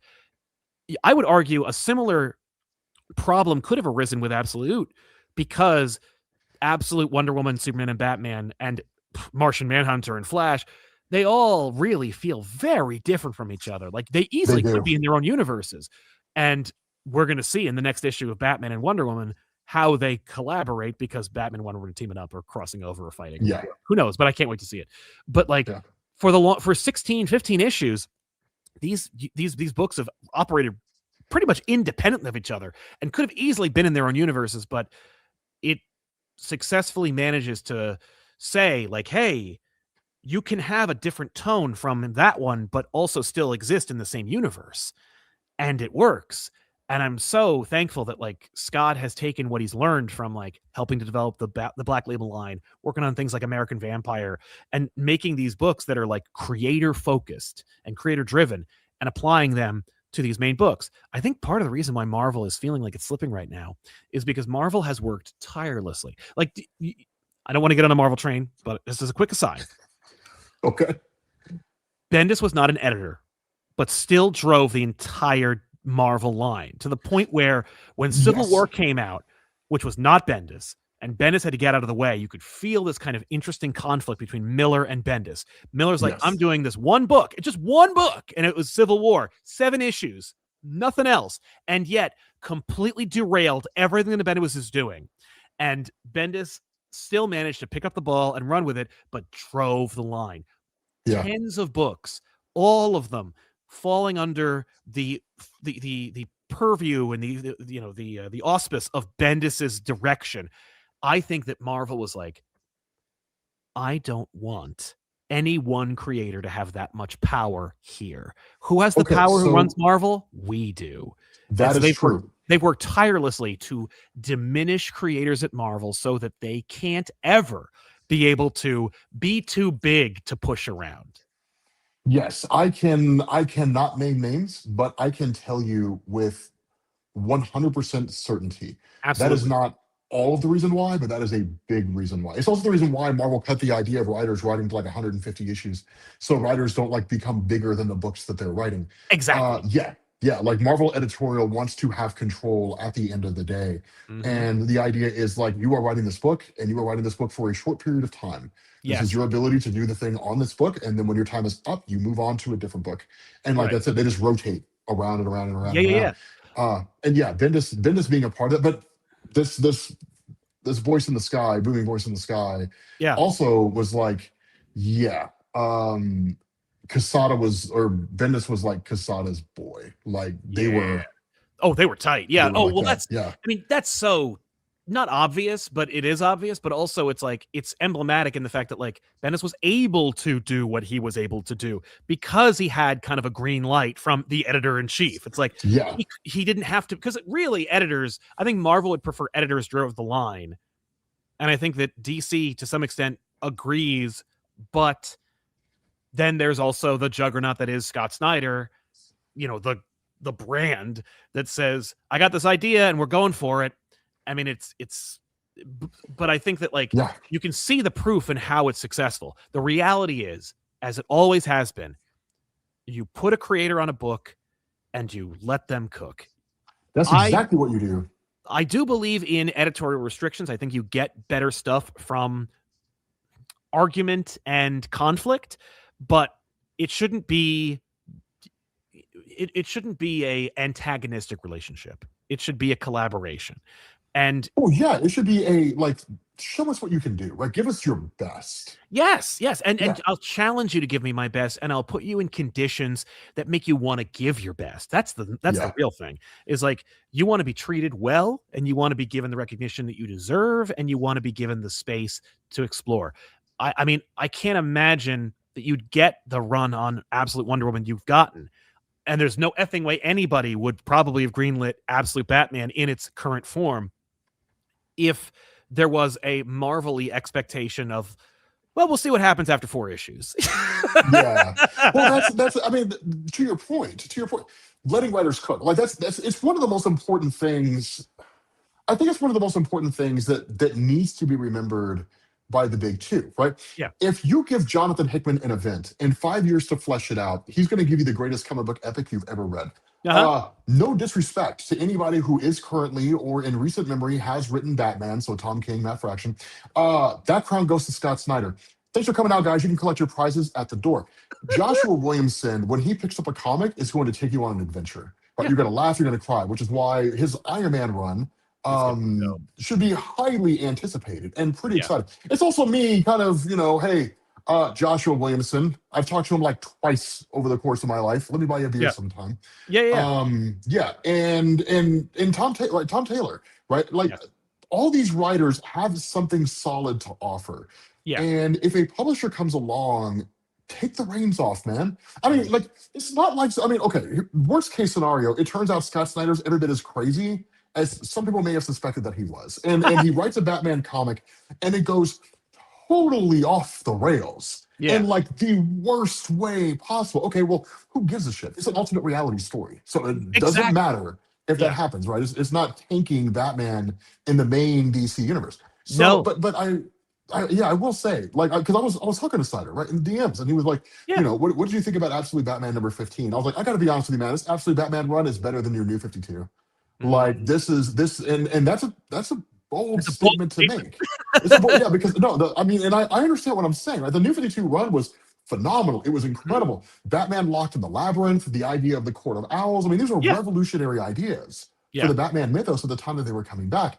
But I sit down and I look at something like an Absolute Batman comic, right? This is a Bruce Wayne who is not polished, and he is not clean, and he's not this prodigious fighter that we're used to, right? This is what would happen if Flashpoint Batman was like a foot and a half taller and like 150 something pounds heavier, right? And like it's dope. It's phenomenal, right? The world that we're in is like the darkest, most brutal world you could possibly imagine, right? What was it like in DC All In, like DC All In, All Access, whatever it is, when you get like the other side of the story. Oh, right, God, when you flip over the book and you get Wes Craig's beautiful art. Yeah. And you get like all the events where Darkseid, he talks about like the war he's going to make. And he's like, this is going to be a world where the superheroes are underdogs. This is going to be a world where it's going to be hard to be a good guy. And we get that. And Batman's on the juice, right? He's on the juice. He's joked. But I mean, it's a dark and twisted reality. And honestly, I love it, man. Like I love reading this universe where Superman struggles with the question, is humanity worth a damn? Right? Because I mean, don't get me wrong. When I think of Superman, I think of like, my granddad's Superman, right? The guy who's got it all figured out. In the main DC universe. Right. Right. But when I'm thinking of like, I mean, what would it be like if you had a Superman who was like, I don't know if I care about people, and maybe I just shouldn't save anybody because humanity can't even get it together on their own. What good would I do? Right? You get Jason Aaron's Absolute Superman, and it's incredible, right? It's absolutely phenomenal. I love the way he handles Brainiac.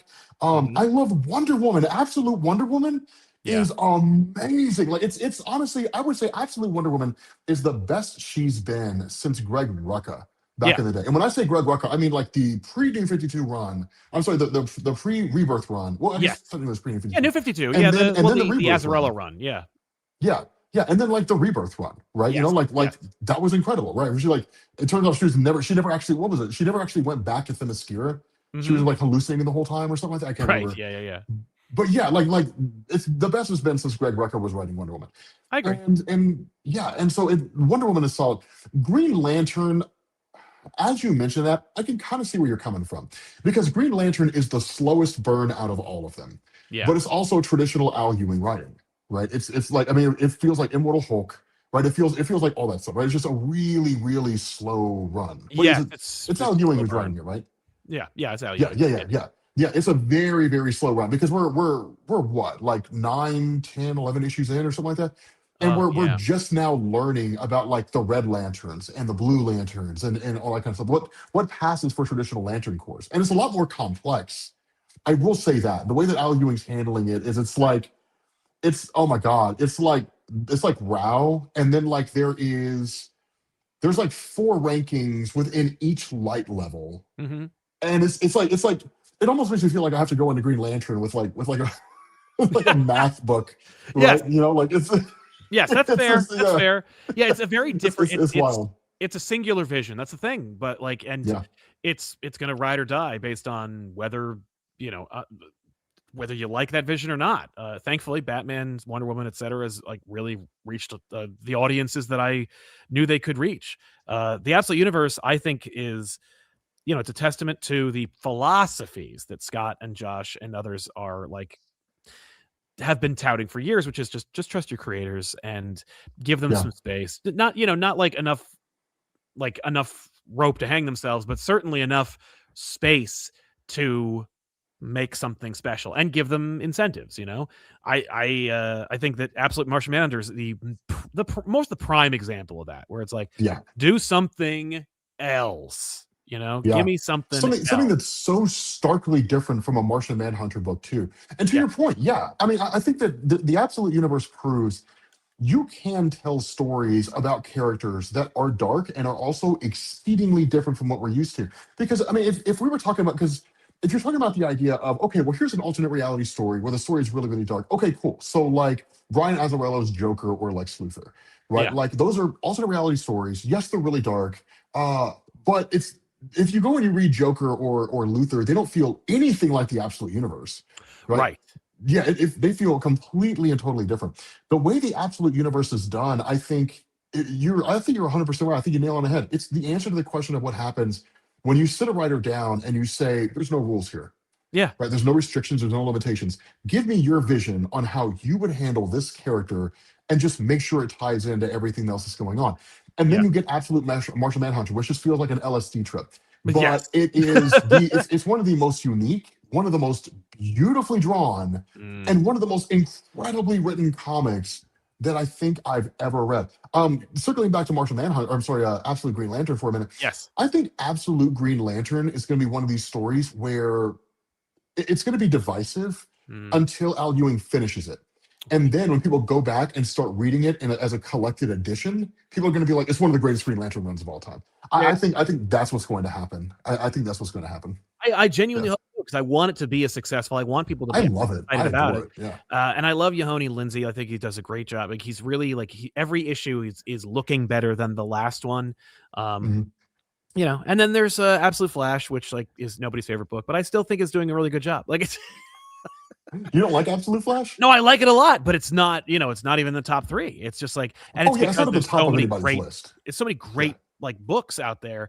Yeah. And also there aren't, like y- there's so few absolute books out there right now that you can afford to either pick and choose or read the whole damn line. And you're not gonna get the same tapestry that you would have if like you were reading Marvel comics in 2006 or 7, where it's like, if I read every book I'm gonna get a whole damn picture.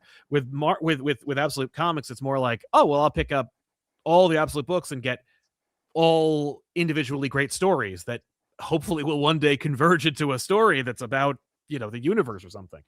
But it's Yeah. it's it's going great. I'm thrilled for them. I think that the books are selling fantastic. When they do the compact editions of these books, it's gonna be even better. Like DC is Probably. just successful. Like they are doing it. Like they Oh, they're they're firing on all cylinders, bro. Yeah, yeah. 100%. Like it's And that, okay. One of the things I do want to clarify for a second about Absolute Flash. I do love Absolute, like I I like it. enjoy Absolute Flash. I have a It's a good great book. I like time it a lot. reading it. Yeah. Yeah. Yes. This is here's the funny thing. For people who sit down, and those of you guys who are fairly new to Jeff Lemire, if you've never Mhm. read Jeff Lemire before, Jeff Lemire is one of those writers where he'll start off and just be like, once upon a time, Wally West met Barry, and they were doing an experiment for Veronica Cale. And then Barry got whisked away to some place, and then Wally got his powers. And it'll start off simple enough, right? It's just gonna Yeah. feel like a comic book story. Somewhere during that run, Jeff Lemire is gonna go right. And then the whole story is gonna shift entirely. And the way that you know that, and if you don't believe me on that, go and read his and Andrea Sorrentino's Green Arrow book, which Mm. is the stuff of legend. Or go read his Old Man Logan book. Old Man Logan, yeah. Yeah, Old Man Logan is phenomenal. But like Yep. it's Jeff Lemire. Like if you're one of those where you're just kind of like, I mean, Absolute Flash kind of feels basic.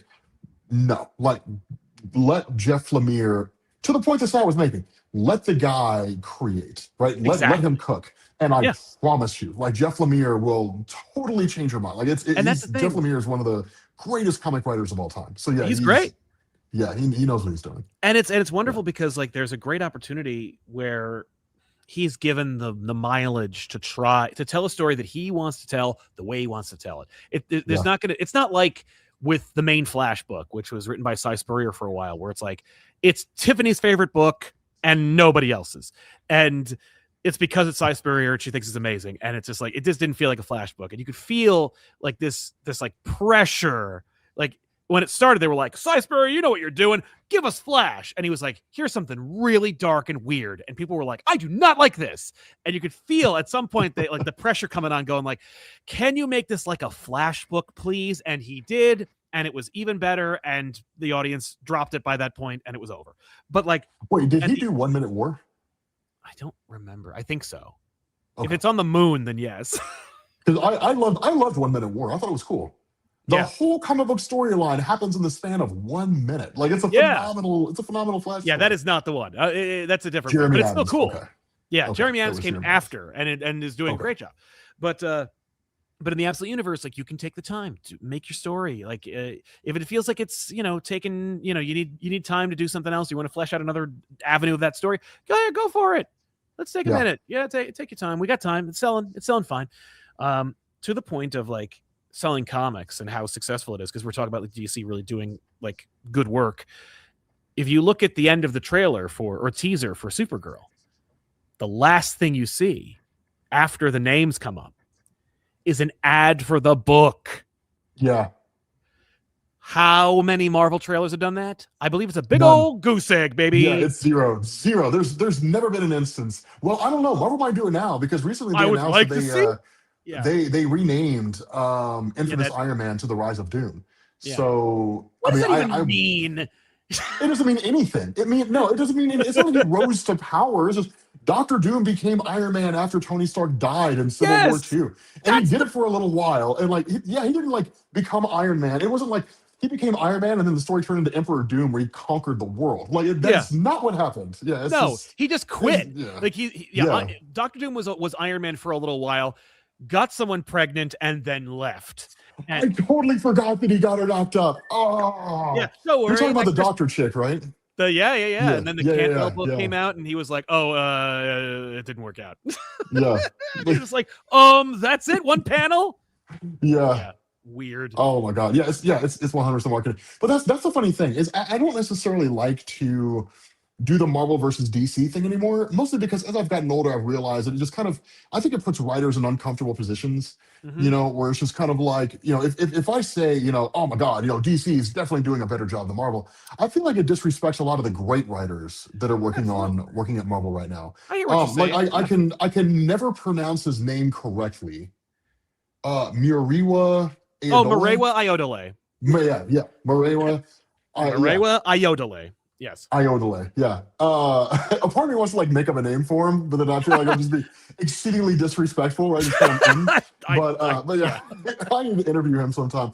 You should. Yeah, man. Like, dude, his Storm comic has been firing on all cylinders since it came out, to the point that it's like one of my top 2 favorite comics coming out of Marvel.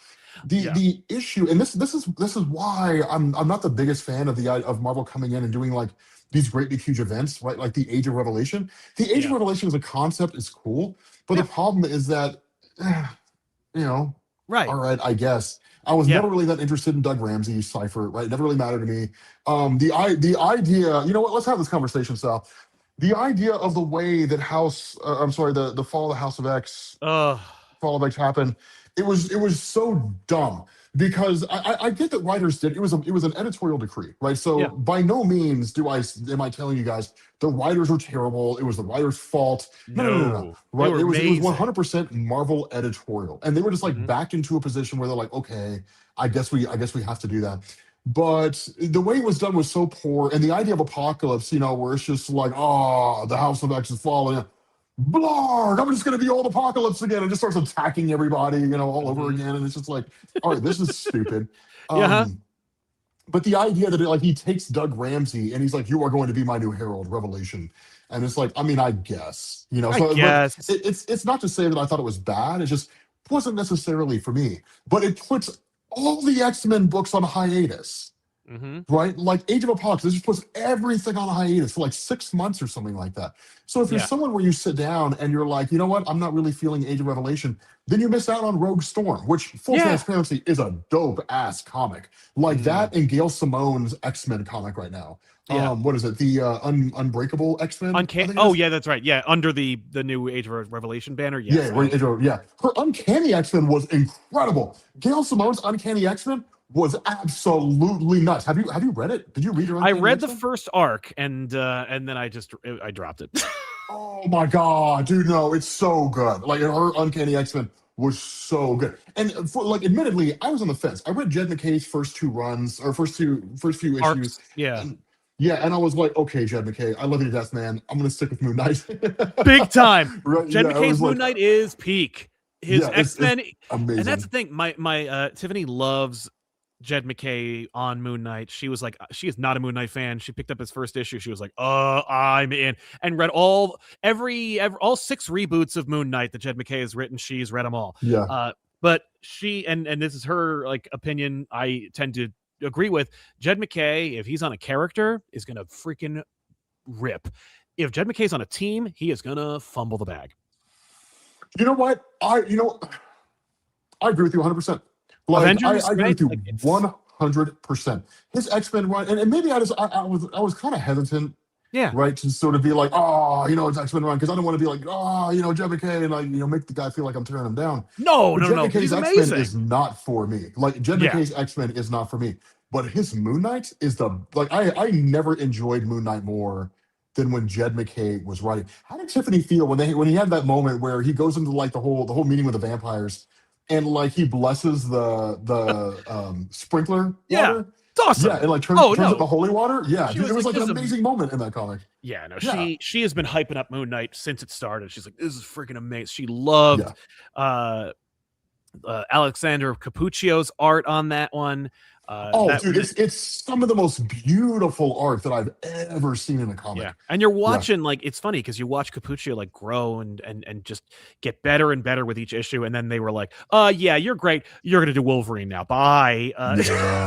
But I think that the current artist on it, Devmalia Pramanik, is doing a great job too, and you can watch them have a similar Chemically moment where they're growing as well. Like on every issue they're drawing, it's better than the last one, and is spiritually in a similar vein as the current Moon Knight book. Again, unfortunately, it's Moon Knight, so it doesn't sell great, and nobody's talking about it. But which is what really kind of blows me away, man, because anytime I ever made a video on it, people were just like, Moon Knight's peak. Right? And we're not talking about a video that gets like 30,000. No, it's like 100-something, 200,000 views. People are like, Moon Knight's incredible, right? Moon Knight's awesome. Like on Twitter, people are always talking about how incredible Moon Knight is. And it's just Twitter ain't Moon Knight's phenomenal. Twitter is not a barometer of how many people are reading comics. Twitter is a barometer of how many people are reacting to a panel taken out of context.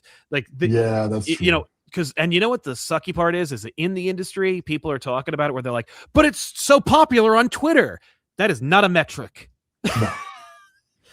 I mean, by that standard, I could take a panel from Infinite Crisis where Superboy Prime is, just demolishing Young Justice and, everybody, and just say, like, look how much Twitter likes this. And it's like, so every book that we do now should be Superboy Prime, just like beating people to death.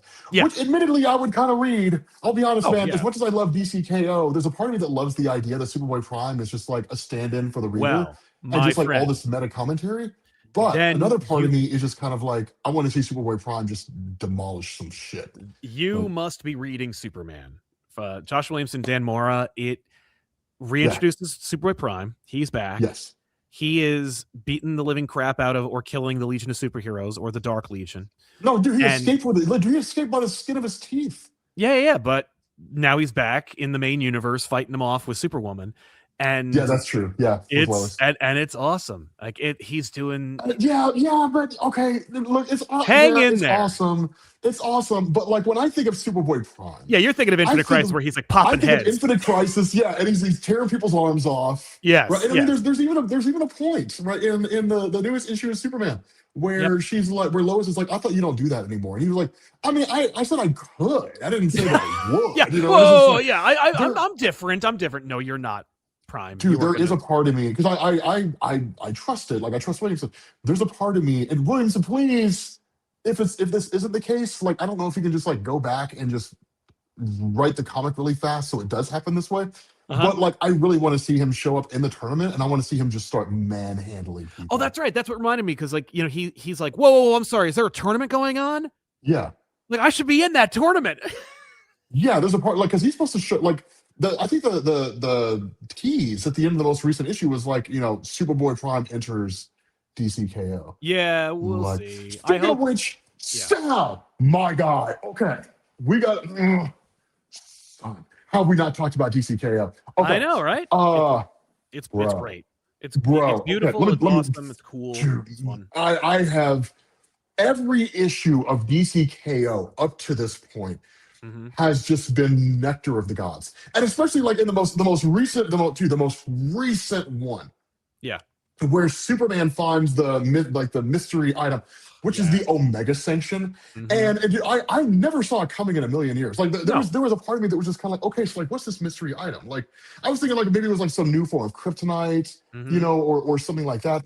Like I don't know. I was like maybe it's gonna be like the wishing box, the wishing machine from Final Crisis. Oh yeah. But like like when it turns out he had like it was the Omega Sanction, and I was just like, what? And it's just like Superman is, and dude, immediately I was just like, and then like it ends like incredibly fast. And why is my neighbor calling me? It ends like incredibly fast, and I was just like, dear God, no! Like absolutely, like no! Like I want to see Superman with his Omega Sanction. Wait, did my audio switch over? Oh, you're good. Okay, cool. We're good. Okay, my neighbor was calling me, and I'm just like, I'm not answering. Dude, seeing Superman with the Omega Sanction was incredible. Now, what I thought was really also smart about that is they're kind of holding it, right? Because we do get that throwback issue where it covers, and I think it was the Justice League Unlimited tie-in, where it explains how Lex Luthor and all them escaped from the Phantom Zone. Yes. Oh, that was the Superman issue. Yeah. The Superman issue. Okay, yeah. And then that's right. And then it shows up. It explains like how they show up in DCKO. And I love that like at the end of that issue, or towards the end of the issue, you have the conversation between Superman and Lex, and Superman has the Omega Sanction at that point. But like they're not like making it grandiose. He doesn't have like red electricity shooting out of his eyes. So I love the idea that like yes, he has the Omega Sanction, but I feel like it's being saved for like some particular moment. Yeah. Like I don't know what that moment's gonna be. I don't know, but it's gonna be dope. Yeah. No, these guys know how. I mean, at this point, they're also old. They made death metal and like every epic Batman ending. This is we got Josh and Scott working together. The guy who wrote Dark Crisis and the guy who wrote friggin' Dark Knight's Metal. They're the 1-2 punch, man. Like they're the 1-2 punch at DC right now. Like I know it's gonna be huge. I can't wait, man. I'm very excited about it. Is there? The funny thing is, I was talking. You mentioned that you didn't want to like compare apples and oranges, or say like, hey, DC's crushing Marvel right now, which is very much the attitude out of New York Comic Con when like DC was just like, here are all the hits, and Marvel's like, and we're gonna steal from Marvel rivals. Yeah, and that was all we had. And I don't want to make it that reductive, so I won't. I'll try to stay out of that wheelhouse. But I will say that I believe that Marvel does this where they have peaks and valleys, and I think that when Marvel is pushed up against a corner, you never get better. Like Marvel is always it's like an idiot savant who waits the last minute to finish the paper. Like Marvel is never better than when their back's against a wall and when they're when everyone discounts them and they think they're a bunch of idiots. Sometimes they are just a bunch of idiots and they fail, but they also still dominate the marketplace, so they're not going anywhere, and they can afford to fail. They're almost too big to fail, you might say. But when they are at their lowest point, it's when something happens. Either a creator comes out or a couple of creators all start coordinating, and you get something really big and cool. What does Marvel need to do to get people to stop talking about the absolute universe?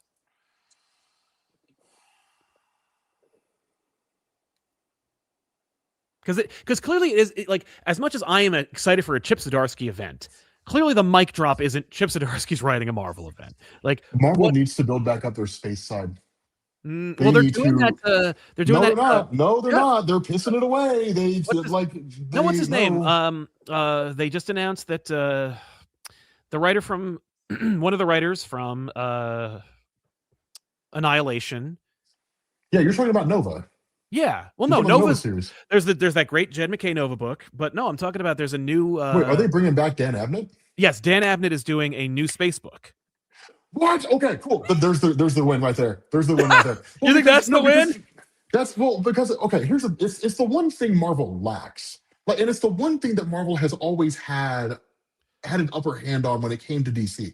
Marvel and DC will alter places on crossover events, on storylines, on character arcs, Earth-based escapades.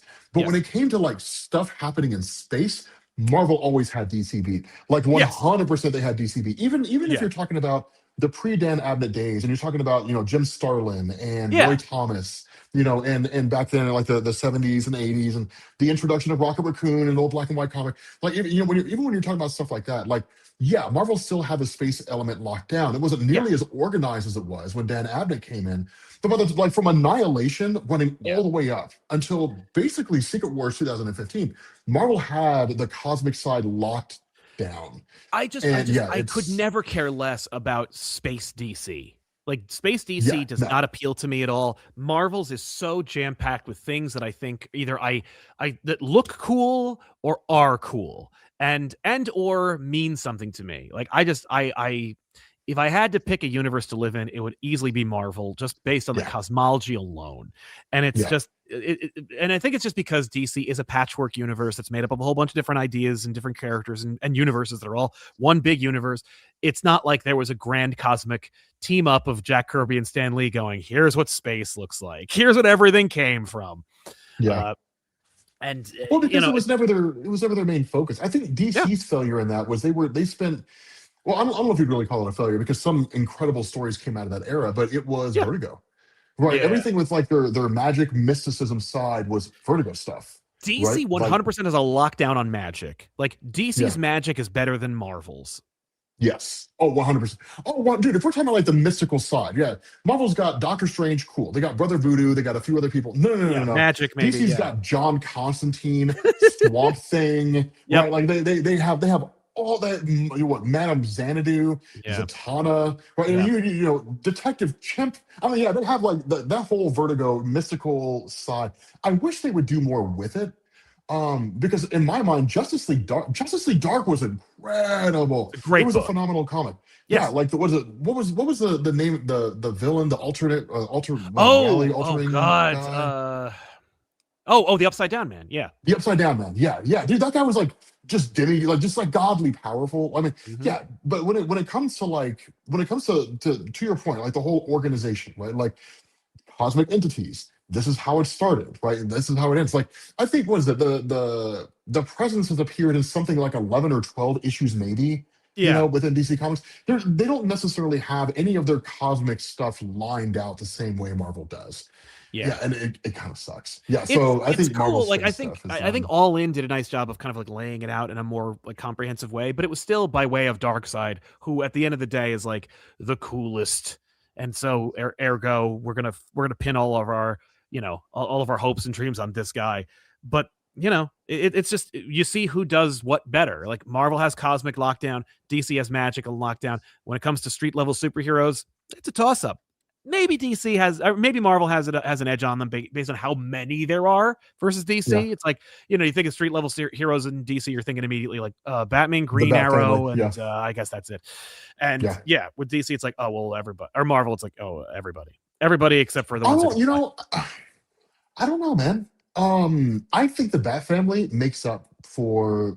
I think just the impact and the significance of the Bat Family alone, and whatever metric we would use, right? Certainly sales. Like any Bat Family, any Bat Family member outside of like the Batgirls, because we have data on that, and that book did not sell.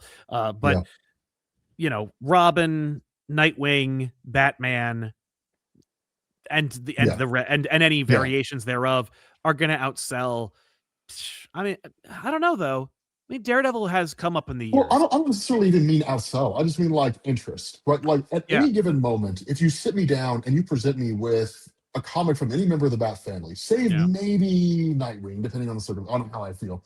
But you Yeah. sit me down and you say, like, here's 3 comics. Right? Here's a Nightwing comic, a Red Hood comic, and a Batman comic. Mhm. And here is a Luke Cage comic, Luke Cage, an Iron Fist comic, a Mhm. Daredevil comic, right, and like a handful of other superheroes, not Punisher, including yeah. Spider-Man. Yeah, Yep. like leaving Spider-Man out. People are going to choose it. Like leaving Yeah. Spider-Man out, right here.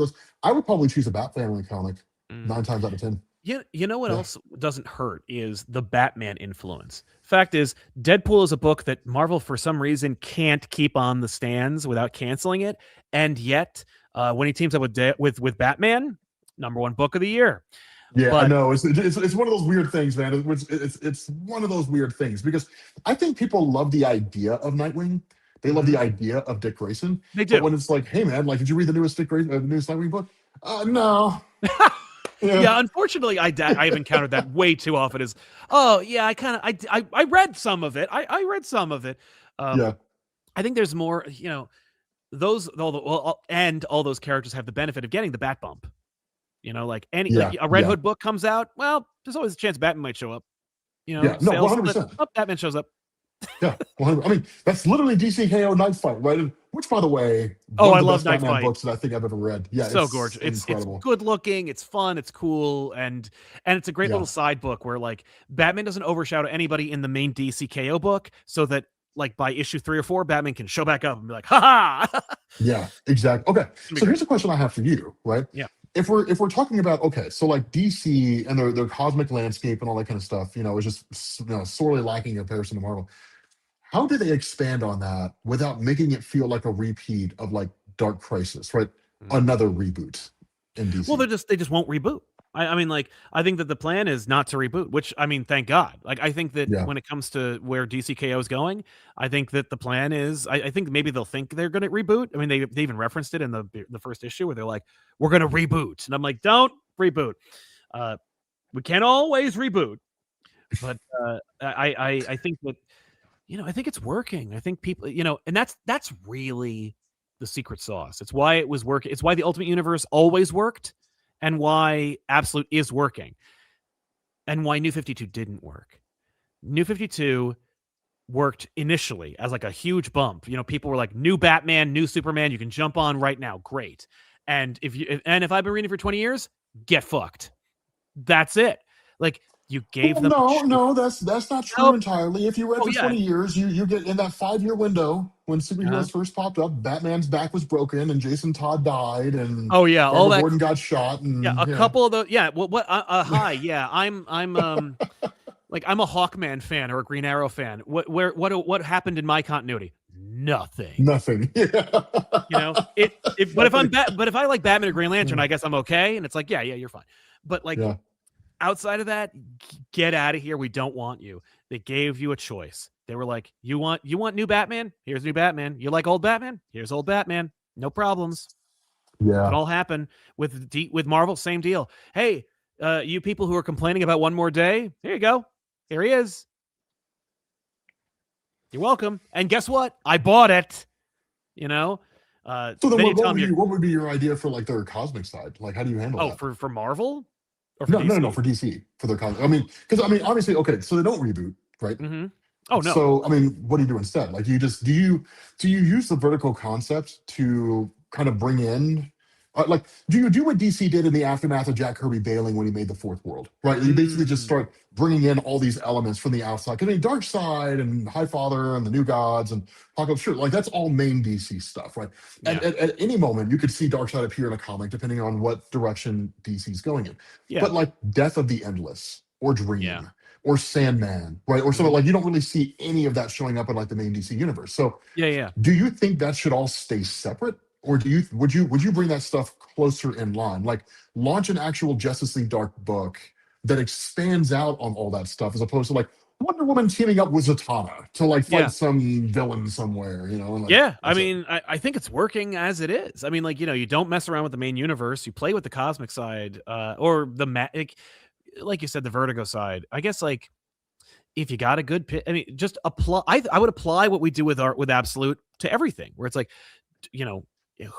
they're rising creators. They have ideas. They have a great pitch. give them the runway to do it.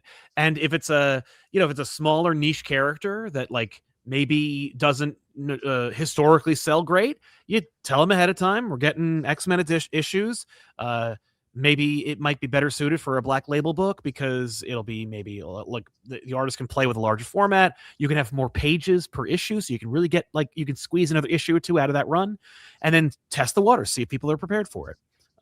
That's always been my philosophy when it comes to space though, or cosmic. I mean, the first thing I would do is get Dr. Fate working. Bro, he could be a linchpin for so much stuff. And yet he is nothing. Like Dr. Fate is a great costume, end period. That's the statement. Like he's so overly complicated. Who's Dr. Fate today? What about the entity Nabu in the helmet? How about all the baggage that is associated with it? Like I actually picked up DeMatteis's like omnibus run just so I could get some kind of comprehensive story that you got the whole J.M. DeMatteis Dr. Fate run. Yeah, well, it's collected in an omnibus, so it's easy to get, and it just came out about a year ago. Or less I'm kind of amazed. Like you read through the whole thing. Oh no, I haven't read it. I bought it. I'm going to read it. But Jesus, my guy. Yeah, no. I am going to read it. I have it, and it's on my pile. But if any character needs a straight up absolute reboot, it's Dr. Fate, where you need to throw it all. I genuinely think you need to throw it all out. Like, I think everything associated with Dr. Fate outside of the costume needs to get chucked. And whether that's Absolute or mainline, I think Absolute you can get away with it easier because there is no baggage. You can't have Dr. Fate just go like, "Hi, I'm Dr. Fate. I'm new here," and have everyone at DC who's been around, who's in the Omniverse, been around since like the 1930s, going, "No, you're not Dr. Fate. Are you the female Dr. Fate? Are you the young Dr. Fate? Are you the old Dr. Fate?" No, you 100% just go with Kit Nelson. Yeah. Sure. I mean, whatever you want to do. I don't care. I'm just saying, like, but he needs to be decomplicated, and not like how they decomplicated Hawkman, where they were like, okay, so one's an alien and one's a reincarnated guy. Both. I'm like, what do you mean both?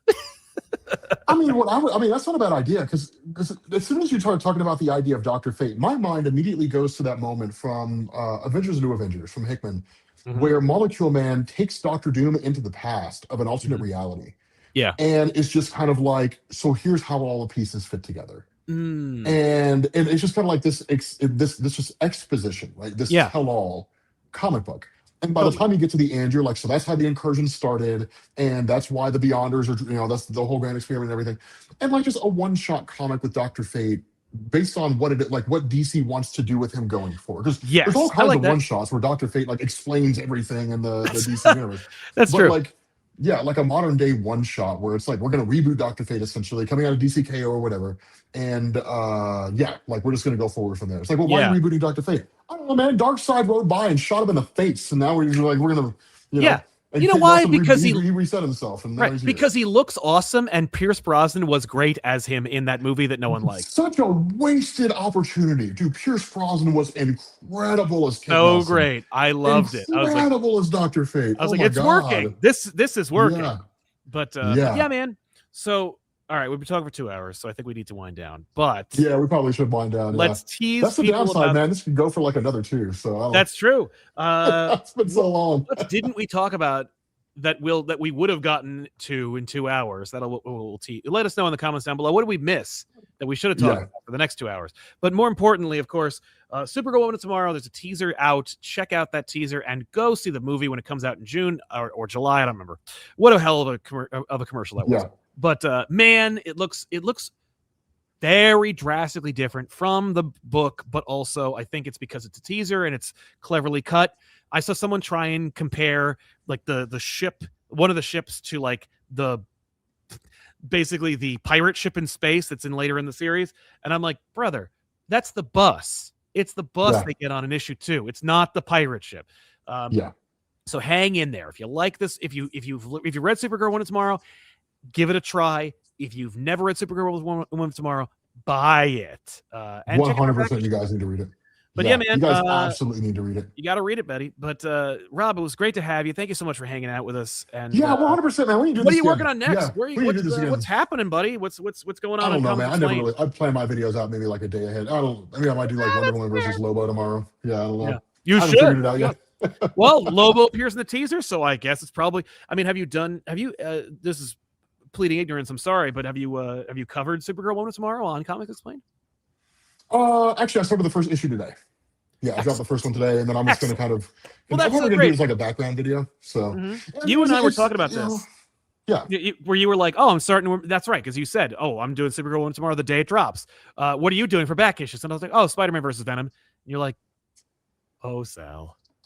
Yeah, no. Why aren't you doing here's the thing. Here's the thing. Like, full transparency. I mean, the video didn't perform as well as it could have. I didn't really expect it to. I mean, it's Supergirl. Right. I'm just kind of continuing through for my own ends and just kind of enjoying it. My hope is that by the time the movie comes out, that like it'll get some traction, it'll pick up, and maybe become popular. But I hope so. At the same time, a part of me was also kind of like, I mean, this is Supergirl, right? So maybe my interest would just be better served covering like other Supergirl stories, and I don't know. But either way, like I love the story. Like I think it's a phenomenal story. So I agree. I'm just gonna keep covering it. So it's got your seal of approval, man. But oh, dude, yeah, Woman of Tomorrow it's in my mind for the modern reader, not all readers of the history of comics, but for the modern reader, it's the Supergirl story to pick up. Totally. Yeah, well, 100%. Thanks for being here, man, and thank you guys for watching and enjoying this impromptu live stream, talking about the teaser and so much more. But we'll see you guys next time with another episode. So long, everybody. Thanks for watching. Peace. Peace.